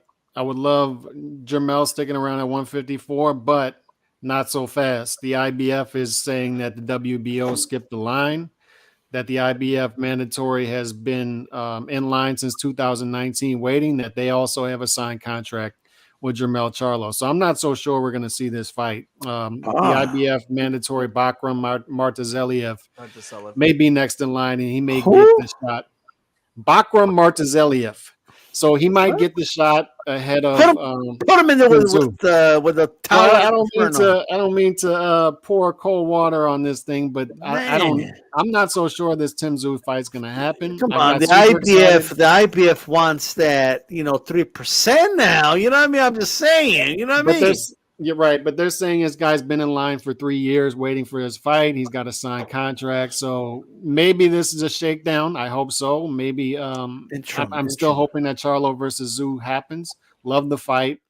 I just love Jermell Charlo, man. Like he's He's 5 on my pound for pound list right now, and some people say that's too high. I just think not all undisputeds are equal in the pathway he had to take, and undisputed has to mean something. D-Style, like undisputed should get you into the top 10 pound for pound. Like if you clean out your division in the 4-belt era, if we're saying undisputed and the belts matter, we have to reward these guys, or if we don't, we're not going to get it in the future. All right. So Jermell Charlo, what he's doing, I'm glad he's sticking around at 154, it looks like. And he's saying, I'm the lion. I am the lion. And I'm going to take on the young lions in my division. A lot of guys collect all the belts and move on. It's not sustainable to defend all 4 belts simultaneously. For the politics, for all the sanctioning bodies, you have to pay 11 to 12% of your total purse to keeping belts. It's not sustainable. So to see a guy stick around at 154 and say, I'm going to defend my belts against the young lions. But part of this too, D-Style, might be he's waiting to see what happens at 147. If the undisputed champ at 147 says, I want to fight the undisputed champ at 154 and I'm willing to come to 154 to do it, it's a huge fight. So I think that's part of the reason he's sticking around at 154. But young lion, I don't think he's going to take on at 154 right now is Sebastian Fundora. I think he's going to stay away from that fight.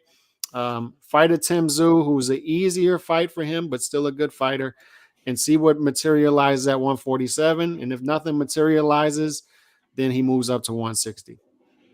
Okay. All right. You know, let me tell you something. I love this fight. And there's a lot of people that keep saying things. They using language like, oh, you know what?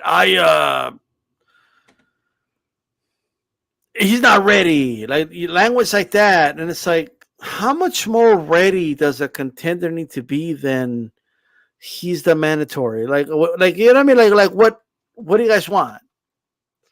You know? Like at some point, he's able to get a shot, right?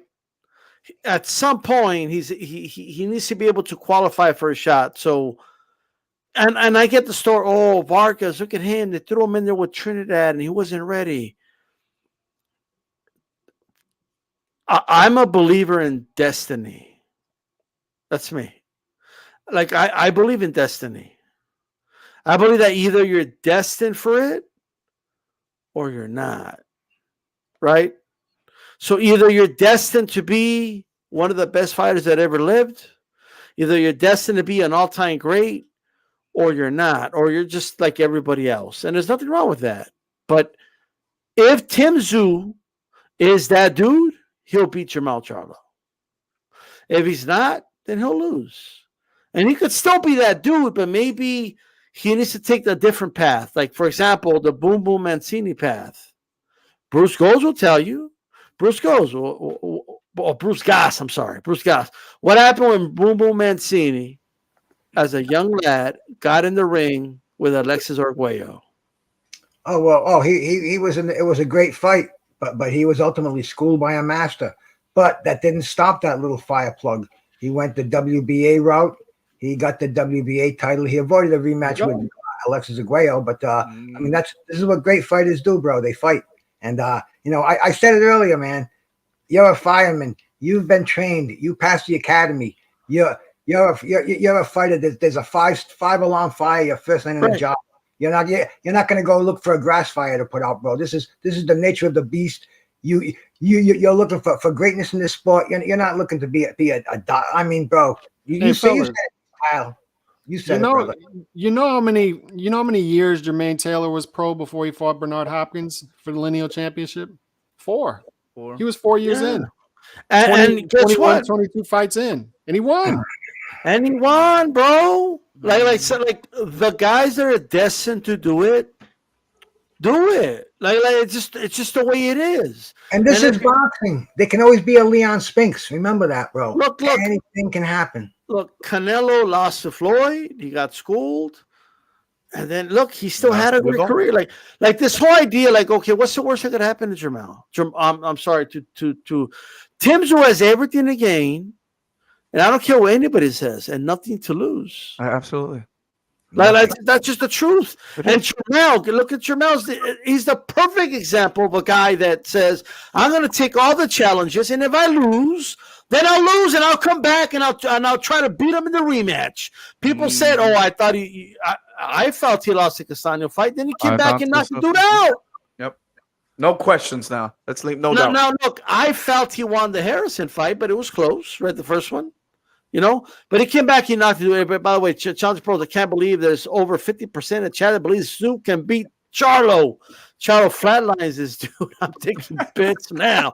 Hey, brother. Now, granted, that doesn't mean they're picking him to win. They're just saying that they think he could win.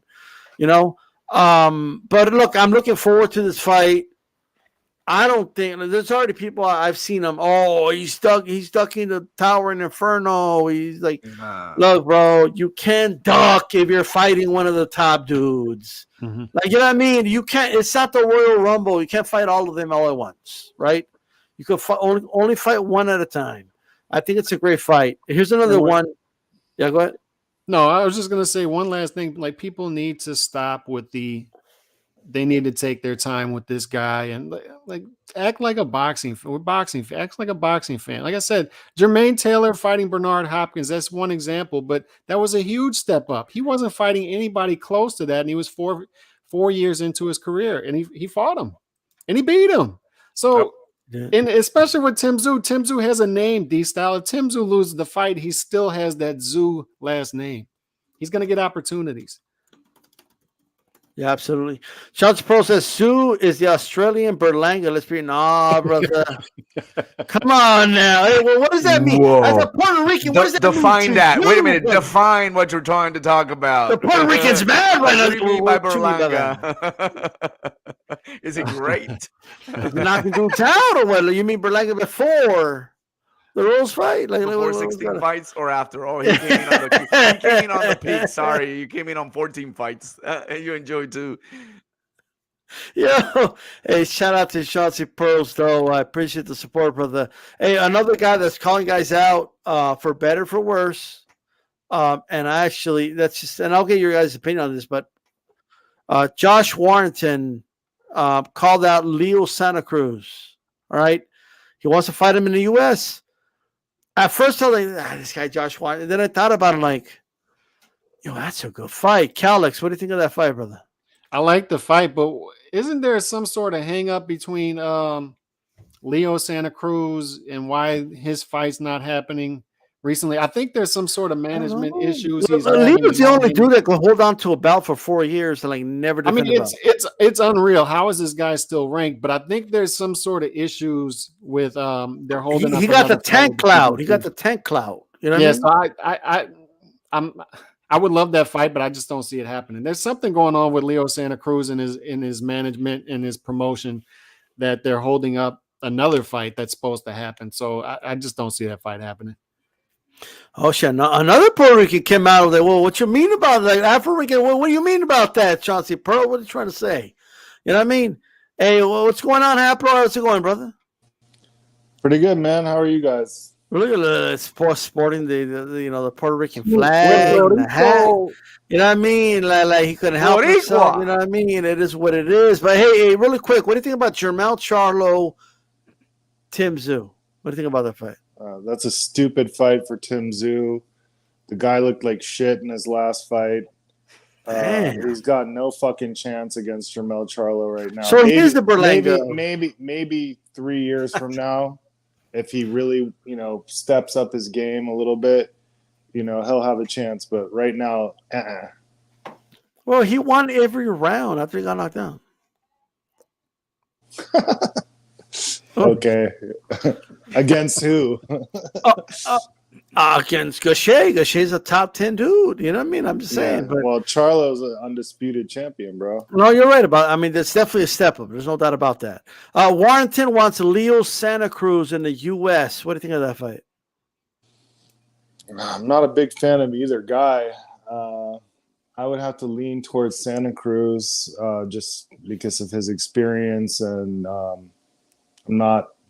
don't think much of Warrington. Oh, man. Okay. All right. Hey, Bruce Goes, what you think about Warrington, Leo Santa Cruz? Warrington. Who did he beat? Was it Kiko? Martinez, he beat Kiko. Yeah. He got a little lucky with that cut, but yeah. And he got the jaw broken in that fight too, correct? He actually did, yeah. And he wants to come to the United States, and he's got a lot of controversy. And fucking like you said, Leo Santa Cruz. That's PBC's man. You know, he's well protected. You know that the main man at PBC, it's the name's escaping me. Leo named his first son after him. Somebody help me. Al? Yeah, bro. I mean, you know, Leo pretty much can get away with murder over there. And you know, the WBC, that's neither here nor there as far as our reality is concerned. So you know, that fight could be made. If Al wants to have that fight made, then fine, bro. In the United States, why not, man? But it's a decent fight. Joshua Warrington has a lot of, like I said, a lot of heat on him for the fouls and for just the whole attitude. So I mean, yeah, bring him on. That's a fucking, like, and you said 4 years without a defense of his belt, man. Come on. Yeah, he hasn't defended the belt in a long time. It's crazy how long Leo has not had to defend his belt. It's crazy. I'm just saying. Hey, Manny, what do you think about the fight? Leo Santa Cruz, Josh Warrington, does it intrigue you? Manny is focused. He's there. You know what I mean? En vivo! But he's definitely frozen. All right. So let's talk about this. Before we get to a topic I wanted to get the Haplo type about, but I first want to ask you this, Haplo. Oscar De La Hoya was on Twitter, and Oscar swears that he had an offer to sell Goldenboy Promotions for $1 billion with a B, $1 billion. Now he ended up saying he made up his mind. He's not going to do it. Do you believe him? $1 billion. Was this like 10 years ago when they had right now, a fucking this stable? week. This week. No, I do not believe him. Golden Boy is worth maybe 20 million right now at the most. No way it's $1 billion. I mean, who do they have? They've got Ryan, they've got Mungia. None of their fighters are really doing anything or making any noise. They're not fighting anybody, that's for fucking sure. So, yeah, that's a bullshit. I call cap on that one. All right, okay. Calix, $1 billion, and what's going on with De La Hoya? Like, what do you think is going on with him? Because this is Calix had to go. Calix's Wi-Fi is scared of Haplo. Bruce Goss. Bruce Goss, talk to us. What do you make of this, brother? I read that this morning, and I read 10 figures, and I said 10. I had to start going 1, 2, 3, 1, 2, 3, 1, 2, 3, comma. I said that's a fucking $1 billion. Is he out of his mind? Is he been doing too much fucking coke lately, man? See, Oscar, funny bird, man. Bro, I can tell you the thing I know about Oscar. He married Shannon Mokla, and her father is a dentist in my town. He's partners with the dentist I used to have at the time. And when Oscar came to town a few times, and I just happened to be in the dentist when he was there, and they were talking about him, and they didn't know I knew boxing, but man, this was whew. And they're saying, did you see Shannon's fiance? You think he's real? They were saying he was fucking whacked out of his mind, and this is in '95, and pinching guys' asses, and just a weird character.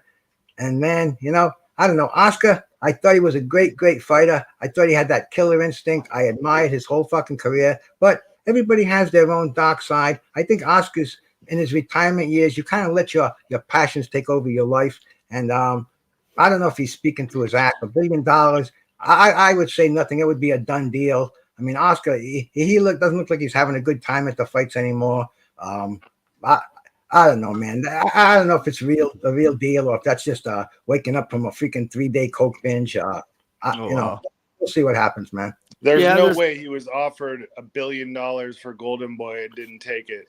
Imagine the mountain of cocaine that he could ski down for that much money. Like, that guy is a fucking liar. He's been a liar. It's really No. gone downhill ever since. As Yeah. You're cutting off a little bit there, Haplo. As a promoter, he just blew it. He just blew it, bro. He's dumb. I hear you now. Okay, perfect. Manny, Yeah. Datos Oscar De La Hoya said he was offered big money for Goldenboy Promotions. $1 billion with a B. $1 billion. I don't know, man. It's hard to say. I mean, who is he? I mean, he's got what? How many fighters? Top elite fighting boxers. He's got what? Mungia, Virgil Ortiz, Ryan Garcia. That's about it. I mean, and they're probably gonna get out that boat soon. Those guys are, you see what I'm saying? So elite. I mean, they're there. They have possibilities. They're contenders, right? And I'm saying elite in his stable. I'm not saying elite around in his stable. So I think right now he doesn't have anything else. He can't handle the business. If Goldenboy Promotions wants to start making money the way they were making money, I think De La Hoya needs to get out of there and have someone else run it or sell the heck of it. But $1 billion. I mean, what kind of cocaine he was sniffing and what kind of dress he was wearing. But it's crazy. But I want to touch base real quickly because you talked to me about Josh Warrington and Leo, and I know you guys have probably passed on this, and I got caught up. No, go ahead. Shoot. Yeah, go ahead. But man, I tell you what, I'm a big fan of Leo Santa Cruz. I don't know what Josh Warrington is looking for right now, man. I think he's got to settle things with Mauricio Lara. The fight is just one and then one technical draw, and he got beat by Mauricio Lara. He wants money. He wants to get attention. But I don't think it's the right fight for Leo Santa Cruz unless he wants to really, really, really defend that, title he's owned for so many years and not defended in a while. But other than that, Warrington, just stick to what you have. Go get Lara and then come back. Yeah, absolutely. Shout out to Tim Gallegos. We have Omar E in the chat rolling with the punches. The Fight Doctor, Chauncey Pearl, shout out to you. And everybody, man, check it out. So I want to talk about this since we have Haplo on the line. We have Bruce Goss on here. We have Manny Marrero. Haplo, I'm going to give you the floor. You had some issues with a Devin Haney fight being called boring last week. So go ahead, talk to us. Why did you find it exciting? And why was it great to you? And why are people wrong for calling it boring? Well, dude, first of all, I came on, and actually it was Manny who was talking. And, of course, we're both of Puerto Rican. Manny's right here. So, he's right here. In vivo. I ain't got no problem with him personally, but I do have a problem with people calling that fight boring. You two are Puerto Rican. You guys boring. can't be beefing. You know what I mean? Like, we don't. Well, there's no beef. I'm just joking. But go ahead. But there is beef. There's beef with someone else, but I'll get to that in a minute. All right. And his little bitch ass ran away. But whoa! Calm down. Just give us your thoughts about the why Haney's entertaining. Okay, that fight was not a boring fight. First of all, I'm big on KOs. I like guys who go for it, and I don't like people fucking around and playing tag for 12 rounds and not actually trying to win. Okay, boxing is designed for people to go in there and try to knock the other guy out. Like Lara. For some reason, do that, then it goes to the judges, and that's why the judges are there. But that's a precaution. Lately, in the last 20 years or so, there's been this rise of guys who just go in there for the decision and they just want to outpoint somebody like it's an amateur fight. I'm not with that. But that's not what I saw in this fucking fight, bro. Both of those guys were going for it. No one was running around. They were throwing bombs as hard as they could. Maybe they're not big punchers, but they were trying that whole fight. There wasn't one moment in that fight that I saw them not engaging, trying to be negative. They were right there in the pocket, and it was, mano a mano pretty much the whole fight. Now, was it Gotti Ward? Fuck no, it wasn't Gotti Ward. But not every fight has to be Gotti Ward, okay? But if they're in there and they're trying and there's action, That's not a boring fight to me, man. It's not like a Floyd Mayweather fight with Baldemir, where you can tell he's just trying to win on points. He's got it on points. He'll throw a punch here and there, maybe 5 punches around. He lands all of them. The other guy's whiffing the whole round, and people are walking out of the arena. No one was fucking walking out. That shit was action the whole time, and he quieted that crowd. That's why people thought it was boring, because they were in fucking Australia in the guy's hometown, and he couldn't get shit going because Devin Haney was too fucking effective. It's like saying the Canelo Bivol fight was boring. That wasn't boring either. And what made it even more exciting was that this kid, this young fucking kid, went over to fucking Australia, which no one has done since Jack Johnson, and fucking took the short money, went over there, did what he had to do, and he came back with all those fucking belts. I got to respect that, and I have to question anyone who says that's boring, because that fucking wasn't boring. So really quick. When you say no one's done it since Jack Johnson, clarify. What do you mean by that? No American has gone to Australia and taken an undisputed championship like that since Jack Johnson. Okay, that specifically? Okay. All right. So what I'll say is this, and then I'll let the rest of the panel kind of, I'm going to have a sip of my beer. You know, Bruce was going to have a... And I want to say something to fucking Mario real quick. Don't ever fucking tell me to fucking super chat, dude. I've been on D-Styles' channel before you were ever on YouTube, motherfucker. So don't ever have the balls to fucking tell me I have to super chat to say something. That's right. I think he was saying it in jest. I don't think he was being serious, but I'll let him respond whenever he wants to respond. You said it several times. Look, he's not here to respond, so I'm not going to respond for him. But let me just say this, okay? What I will say is this, Haplo, before I let anybody else go. I don't know how that's any more different than what Floyd did with Baltimore. I just think Floyd was better at it than Haney and was getting hit less. That's what I think. You know what I mean? But like, to me, I'm gonna be honest with you. I didn't sit there and say, "Man, this is so entertaining." I felt like the fact that it was so one-sided because Haney was dominating the fight didn't make it as exciting. That's how I felt about it. That's not a knock on Haney. I'm just saying that it was a good performance as a fighter, but the fight itself, it wasn't much of a fight. Do you want me to respond to that? Or you go ahead. That's why you're here. Go ahead. Yeah. So I definitely think it was way different than Floyd and Baldemir. And in the Floyd versus Baldemir fight, Floyd was just doing enough to get by. Haney was there in hostile territory, knowing that he couldn't just take rounds off and do anything. He stayed in the pocket and he was engaged in the fight. Was he fighting a smart fight? Throwing a jab and a straight right hand, ducking under the left hook?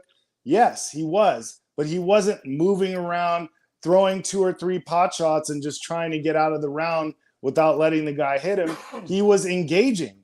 It was just that Kambosos couldn't fucking make the adjustment to figure out how to make it a better fight. He was right there, you know? But that to me is not a boring fight. It's a difference to me. There's a distinction there that you're not making. Okay, all right. Now let's go around really quick.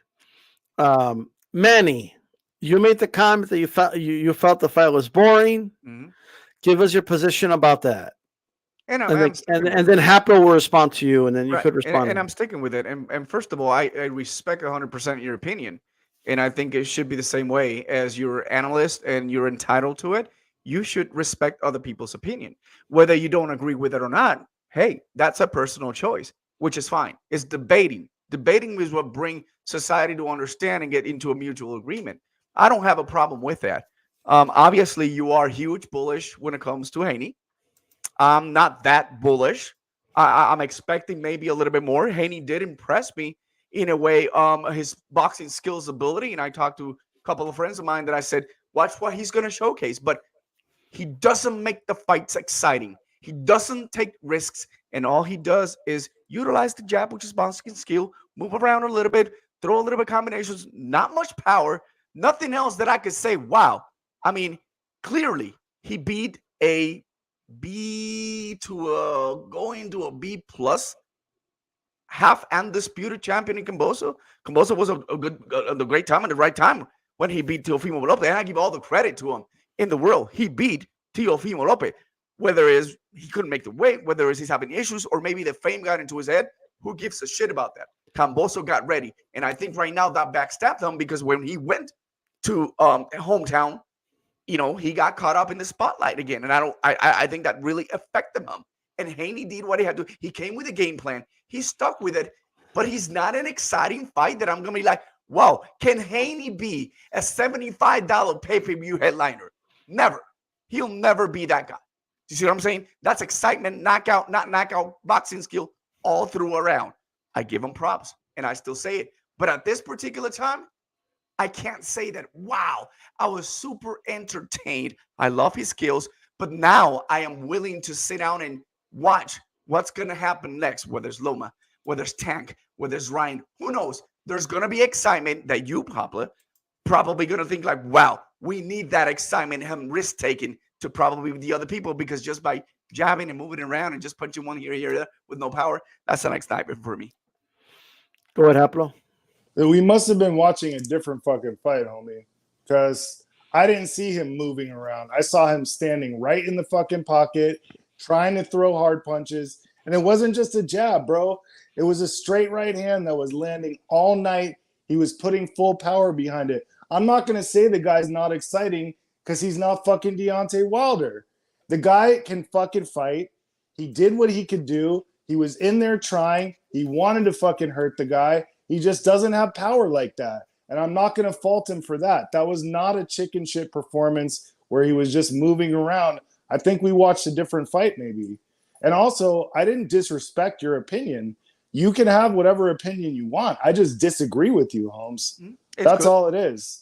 It's good. It's good. I mean, and there are a lot of people who agree with me too that the fight wasn't boring. Well, Haplo, I gotta be honest with you, and it's not because I think Haney did anything wrong or look. I think he held a little too much for my liking. Just gotta be honest. Okay, a little too much holding. But the last 4 rounds, there was just yeah. But here's the thing. Here's the thing. Like overall, like the majority of the reason why I felt it was boring, right? It's not because I feel Haney was doing anything wrong, because Haney was too good for Kambosos. Do you get what where I'm going? Like where I'm going with that?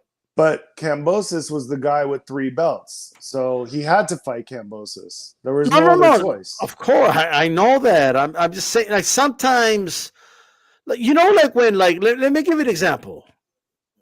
Shakur Stevenson was being interviewed, and they were saying, "Oh, this is going to be a great fight," and he said, "I don't want it to be a great fight. If it's a great fight, that means it's close. That means it's competitive. I want to dominate them. And if you guys think that's boring, it's whatever. But I'm going to dominate them."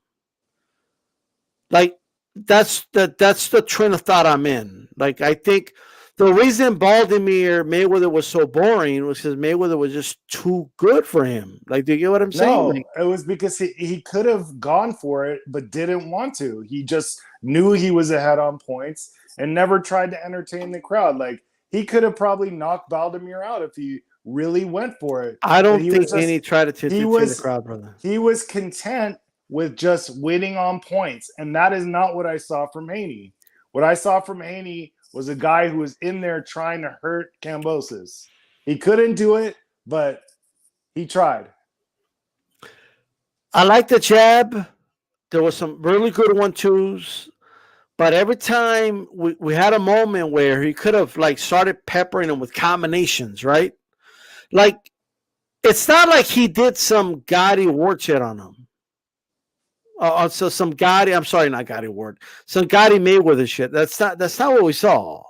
Like Mayweather Gotti is very entertaining to watch because he just outclasses them and just destroys them, like pieces them apart. That's not what I saw from Haney, brother. Well, I saw a guy go in there and sweep a fight that people thought he couldn't win in Australia.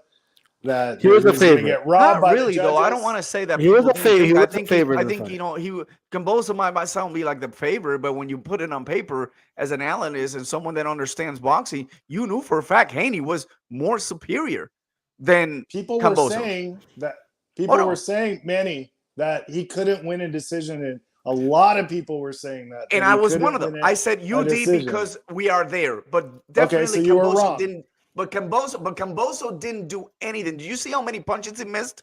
This was on No, Kambosos. Kambosos It could be tried. that Haney just provoked wasn't Kambosos from effective. really not performing.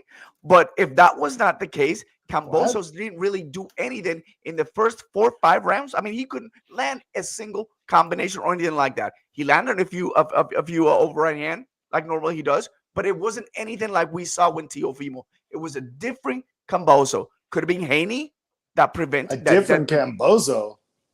from What? Teofimo to Haney. Yeah, exactly. Because It's he a was different fighting a different guy. Styles Exactly. make fights, Holmes. But still, if Kambosos would have been able to fight at least 90% what he did with Haney and the accuracy of the punches and being able to pin him and do the right things he was supposed to be doing the game plan, the fight would have been different. I'm not 90% saying of what he- like Kambosos would have beat him. I'm saying that maybe the fight wouldn't be as Look, I'm gonna let Haplo respond, and then I want to get because after you respond, Haplo, I want Bruce Goes to chime in. Bruce Goes just been chilling, waiting to speak. You know what I mean? Like this. No, brother. Let the let him go at it, bro. You know. Go ahead.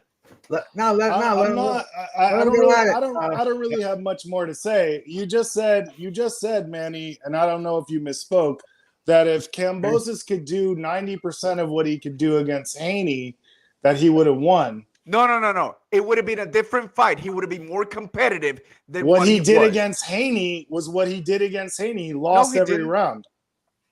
You said 90% of what he could do against Haney. He didn't perform exactly like he performed with Teofimo. He wasn't with even Tszyu. half. Yes, with Tszyu. that's what I said. That's not what you said. No, that is not what you said. No, I Well, said. let's go by said, what he meant. What did you mean to say?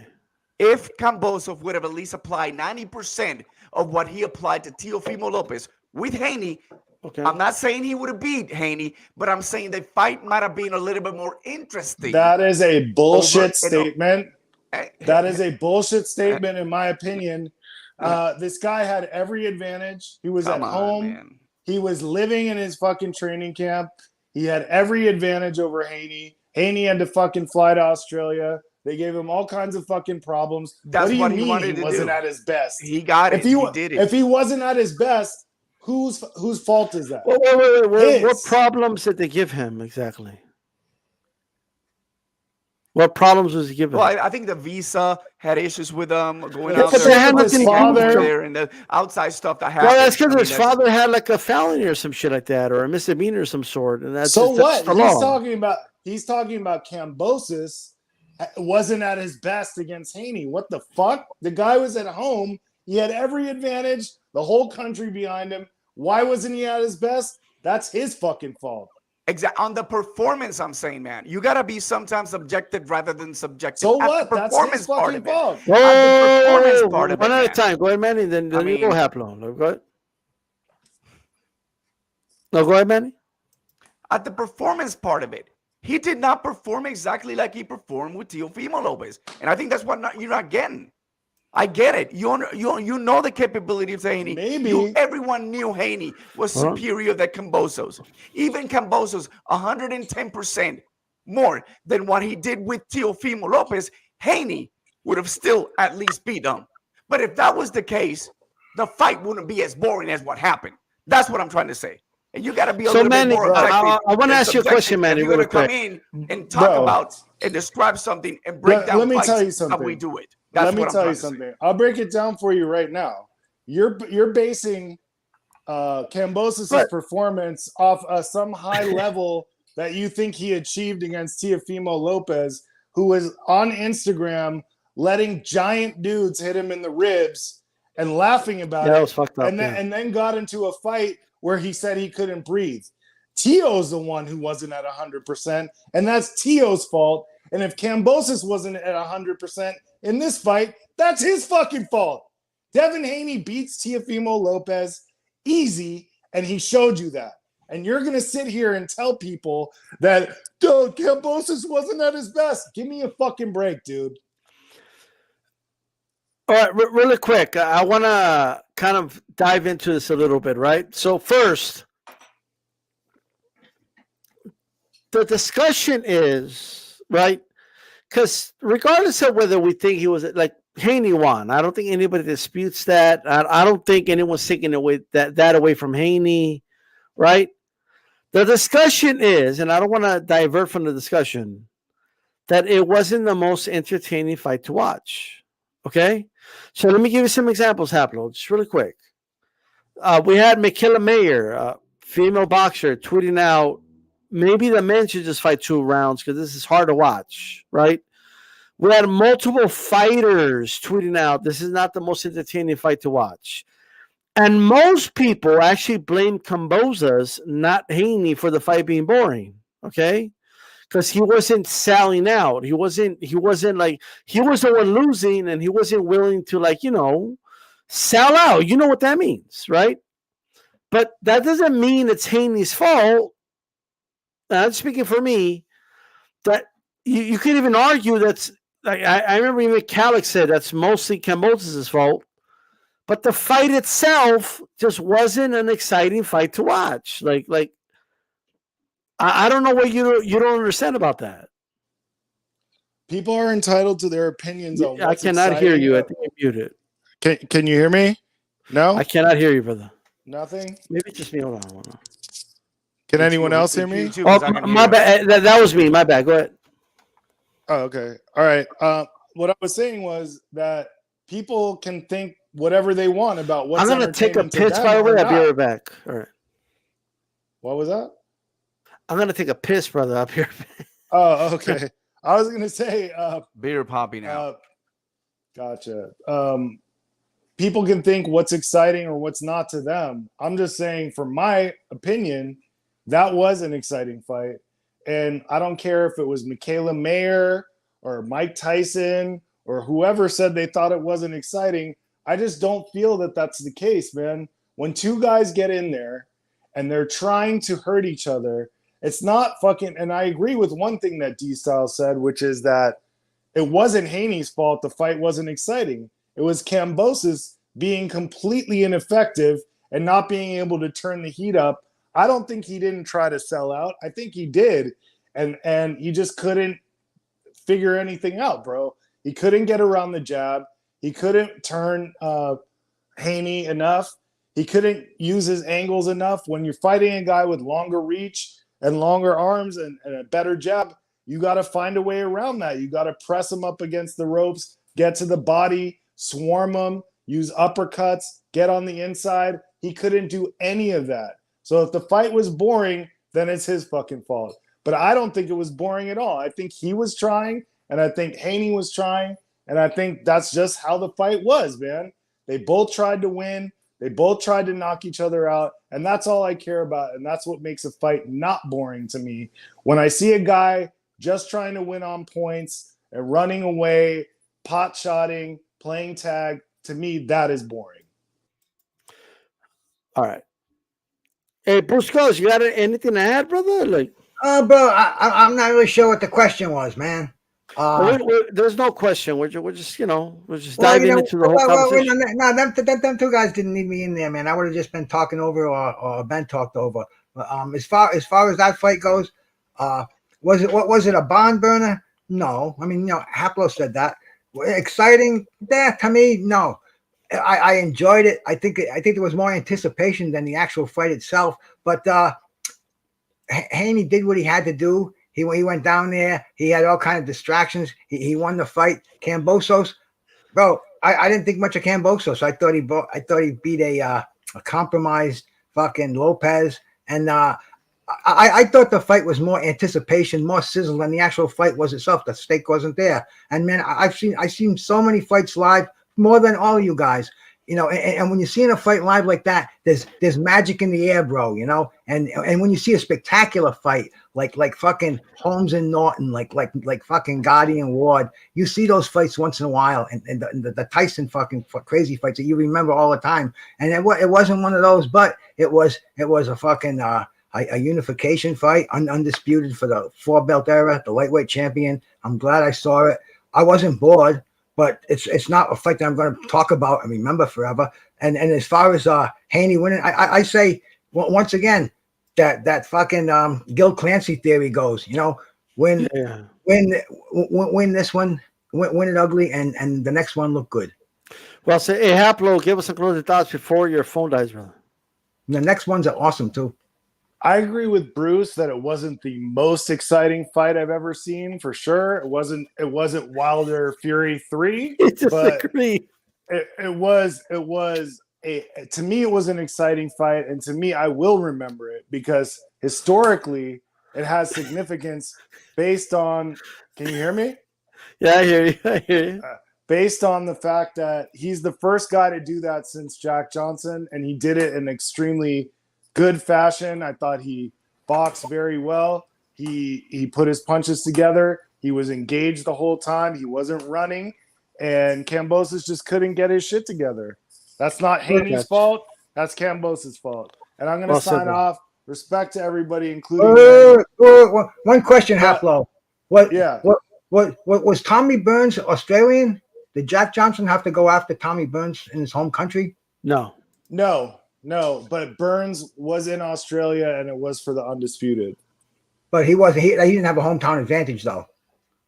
No. Well, so he did because he did because it was a white man. No, but another show we can do, brother. He was white, but the thing is, like, yes, what was the atmosphere like? It wasn't full of like black dudes. Australia was very racist, but I will say what offsets that difference to me that he wasn't from Australia is the fact that Jack Johnson had to take a steamship there for 2 weeks rather than fly in a plane. So that made it harder for Jack Johnson, and he had to chase him. Okay. Yeah, much harder for Jack Johnson, for sure, man, for sure. But I can see a little significance, though. I mentioned that to somebody a few minutes ago.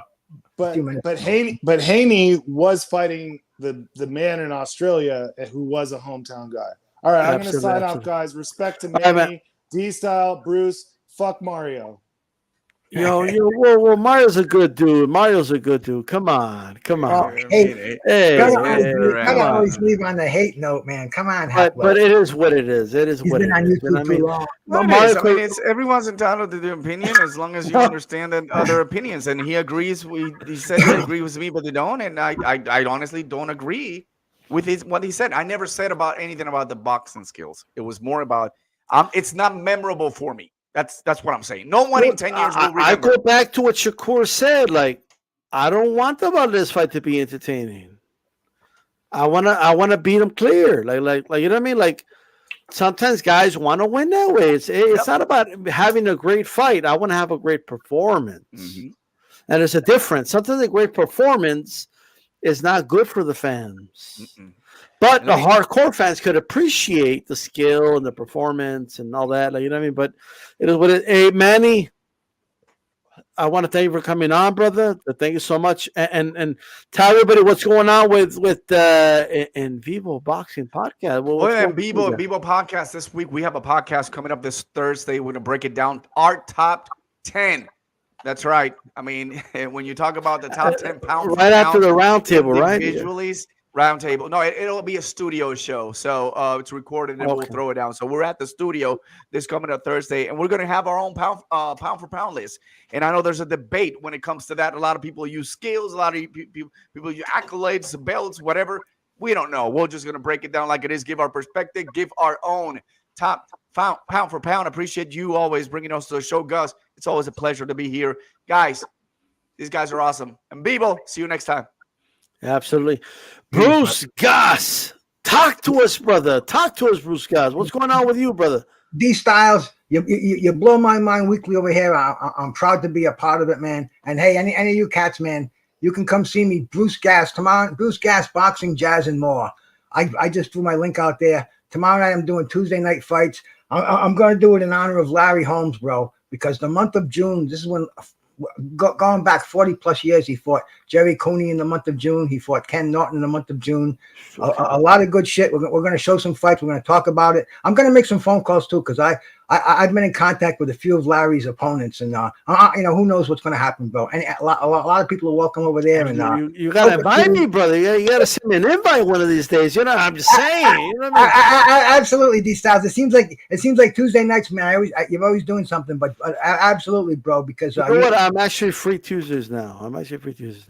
All right, my brother, man. We'll definitely put something together, bro. Because man, the current boxing, the state of it today, sometimes it makes me want to pull my fucking hair out of my head. So I like to get in the time machine. I like to go back, and I got George Jakovic over there, HBO producer. He's got access to so many different fight films, and he's talked to some of these cats behind the scenes. And man, we just pump it out. Mad Chad comes in there, G5 Gabe. And man, and sometimes we're graced to have a fucking former fighter come in there and tell us how it really was. So any of you cats want to come and see me, man, I appreciate that. D Styles, God bless you for having me, man. Peace, my brother. Absolutely, man. Shout out to Bruce Goss here on YouTube. Make sure you guys subscribe to him, man. And look, I want to thank everybody that's tuning in to Aftermath every Monday. Look, Aftermath's an old concept. I had done this show before in the past. And I thought, you know what, maybe it's an outdated concept. A lot of live casts nowadays, a lot of immediate aftermath shows, and maybe it's not something people want, but you know what I mean? There's been some good reception for the show, and I want to thank you guys for tuning in every week and giving the show the support that you give it. I want to thank everybody that tunes in. I want to give some updates about what's going on. So first of all, in case you haven't noticed, and some of you have reached out to me, and I appreciate it, and I know I haven't responded much, but it's because I'm not sure, and a lot of it is kind of I didn't know a lot of what's going on or what's going to happen. You know what I mean? There hasn't been an ATP podcast for a couple of weeks now, in case you haven't noticed. You know what I mean? I've been doing the aftermath shows. I've been doing the roundtable. Roundtable will be on Ringside Report on Beep's channel this coming Thursday. Tune into that. Okay. Shout out to Beth Machika, by the way, in the chat. How's it going? Long Live Boxing in the chat. How's it going? Bruce guys just put his link. Make sure you guys go ahead and subscribe to that.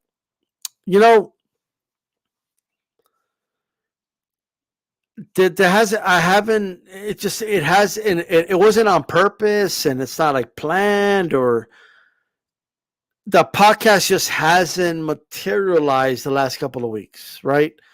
And it's ironic because it was like right when like boxing got hot, and it's for whatever reason the show didn't. My schedule, Nancy's schedule, just everything all together, it just wasn't. It just wasn't happening, for whatever reason. Like, nobody's at fault. It's just, that's life. You know what I mean? Have a new job. I cannot disclose exactly what I do or nothing like that. But what I can say is that it's leaving a lot of what I'm going to be doing in the long term, like kind of, what's the word I'm looking for? Like, I don't want to be negative, but it's like in the unknown. You know what I mean? Like, it's kind of like, once I have a set schedule on what I'm going to be doing, then I could kind of move forward with what I want to do. Right? No, I'm not going to be a stripper like Beth Chica saying. I don't know where she heard that, but no, that's not it at all. But anyway, I need to first see where I'm going to be, and then I could kind of schedule everything around it. So that's why the podcast has been on hold, the HCP podcast.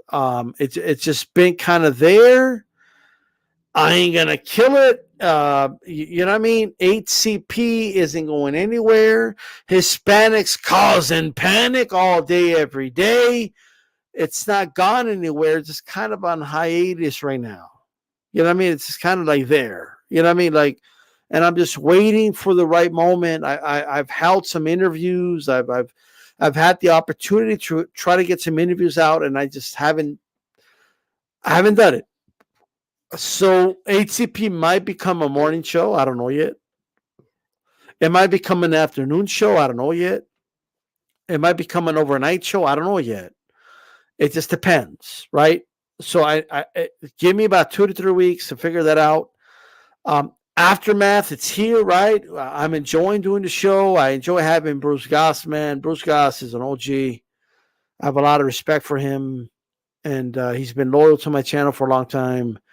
And I'm big on loyalty. I'm big on people that are loyal to me. I'm big on people that no matter what, and it's not even about agreeing, disagreeing. It's not even about that.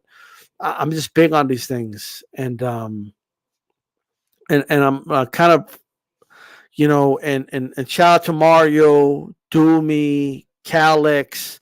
I know Chief Funky. I saw him in the chat there somewhere. I'm big on loyalty. I'm big on people that you know. Shout out to Joe Habib, you know, and I'll be honest, you know, I'll be on the round table, and the round table is it is a team effort. It's not about me. It just isn't. If it was about me, I would have kept it on my channel every week. But it's not about me. You know what I mean? And it'll be on Ringside Reporter this week. I'm looking forward to that. I hope everyone that's watching right now has it on their schedule. Like, you know what? I'm going to be on Ringside Reporter on Thursday. Okay, 8 p.m. Eastern time. I'm going to be right there. You know what I mean? Put a 1 in the chat if you're going to be right there for Ringside Reporter for the round table on Thursday. Give me a 1 in the chat right now. It's just all you got to do is press the 1 and press the enter, and that's all you got to do. But I just want to thank everybody, man, for the support. I know I've only been going live like twice a week or something. I haven't been that active. But I'm definitely here to, you know, just when I come on, that's literally the free time I got. Okay, like I don't have any other free time. This is it. Like, you know, why isn't he on Fridays? I can't come on. On the weekends, why doesn't he do lives? I can't do it. You know what I mean? Like, it is what it is. What I got to offer, like with the time I could find, I'm here. You know what I mean? And the shout out to Lonely Boxing, Gorguga, Bruce Goss, Joe Lopez, Tim Gallegos, Beth Machica, all of you. Shout out to you. I'm going to be bothering Beth Machica about making a new intro. I'm going to bother the fuck out of her. You know what I mean? Hey, everybody tell her, hey, man, make a new intro. Let's just tell her. You know what I mean? And then, but yeah, about the podcast, it's going to be coming back soon. All right. So everybody stay tuned for that. All right. And that is that, man.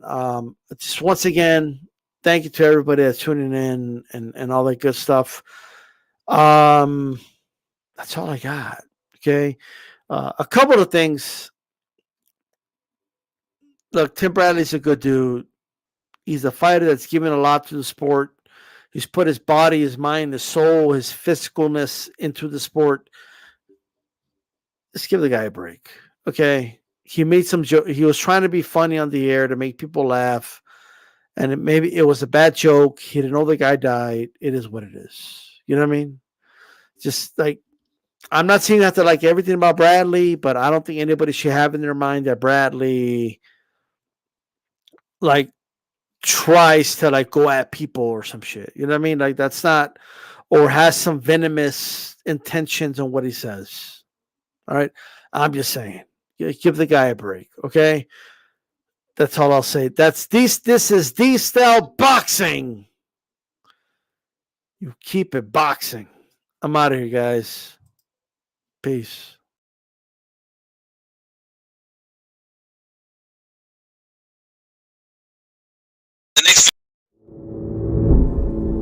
I am the underdog, misjudged and overlooked.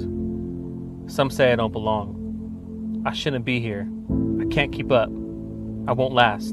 I'm not good enough, not well connected. I haven't paid my dues. But guess what? I don't care. I won't listen. I can't stop. I won't stop. I refuse. I know what is within me, even if you can't see it. I have more passion than skill. I have more grit than finesse. I am unafraid to fail. I am all these things, and I am more. I dream. I believe. I hustle. I struggle. I grind. I succeed. And I repeat these steps every day. It's my process. I am a creative. So, who are you?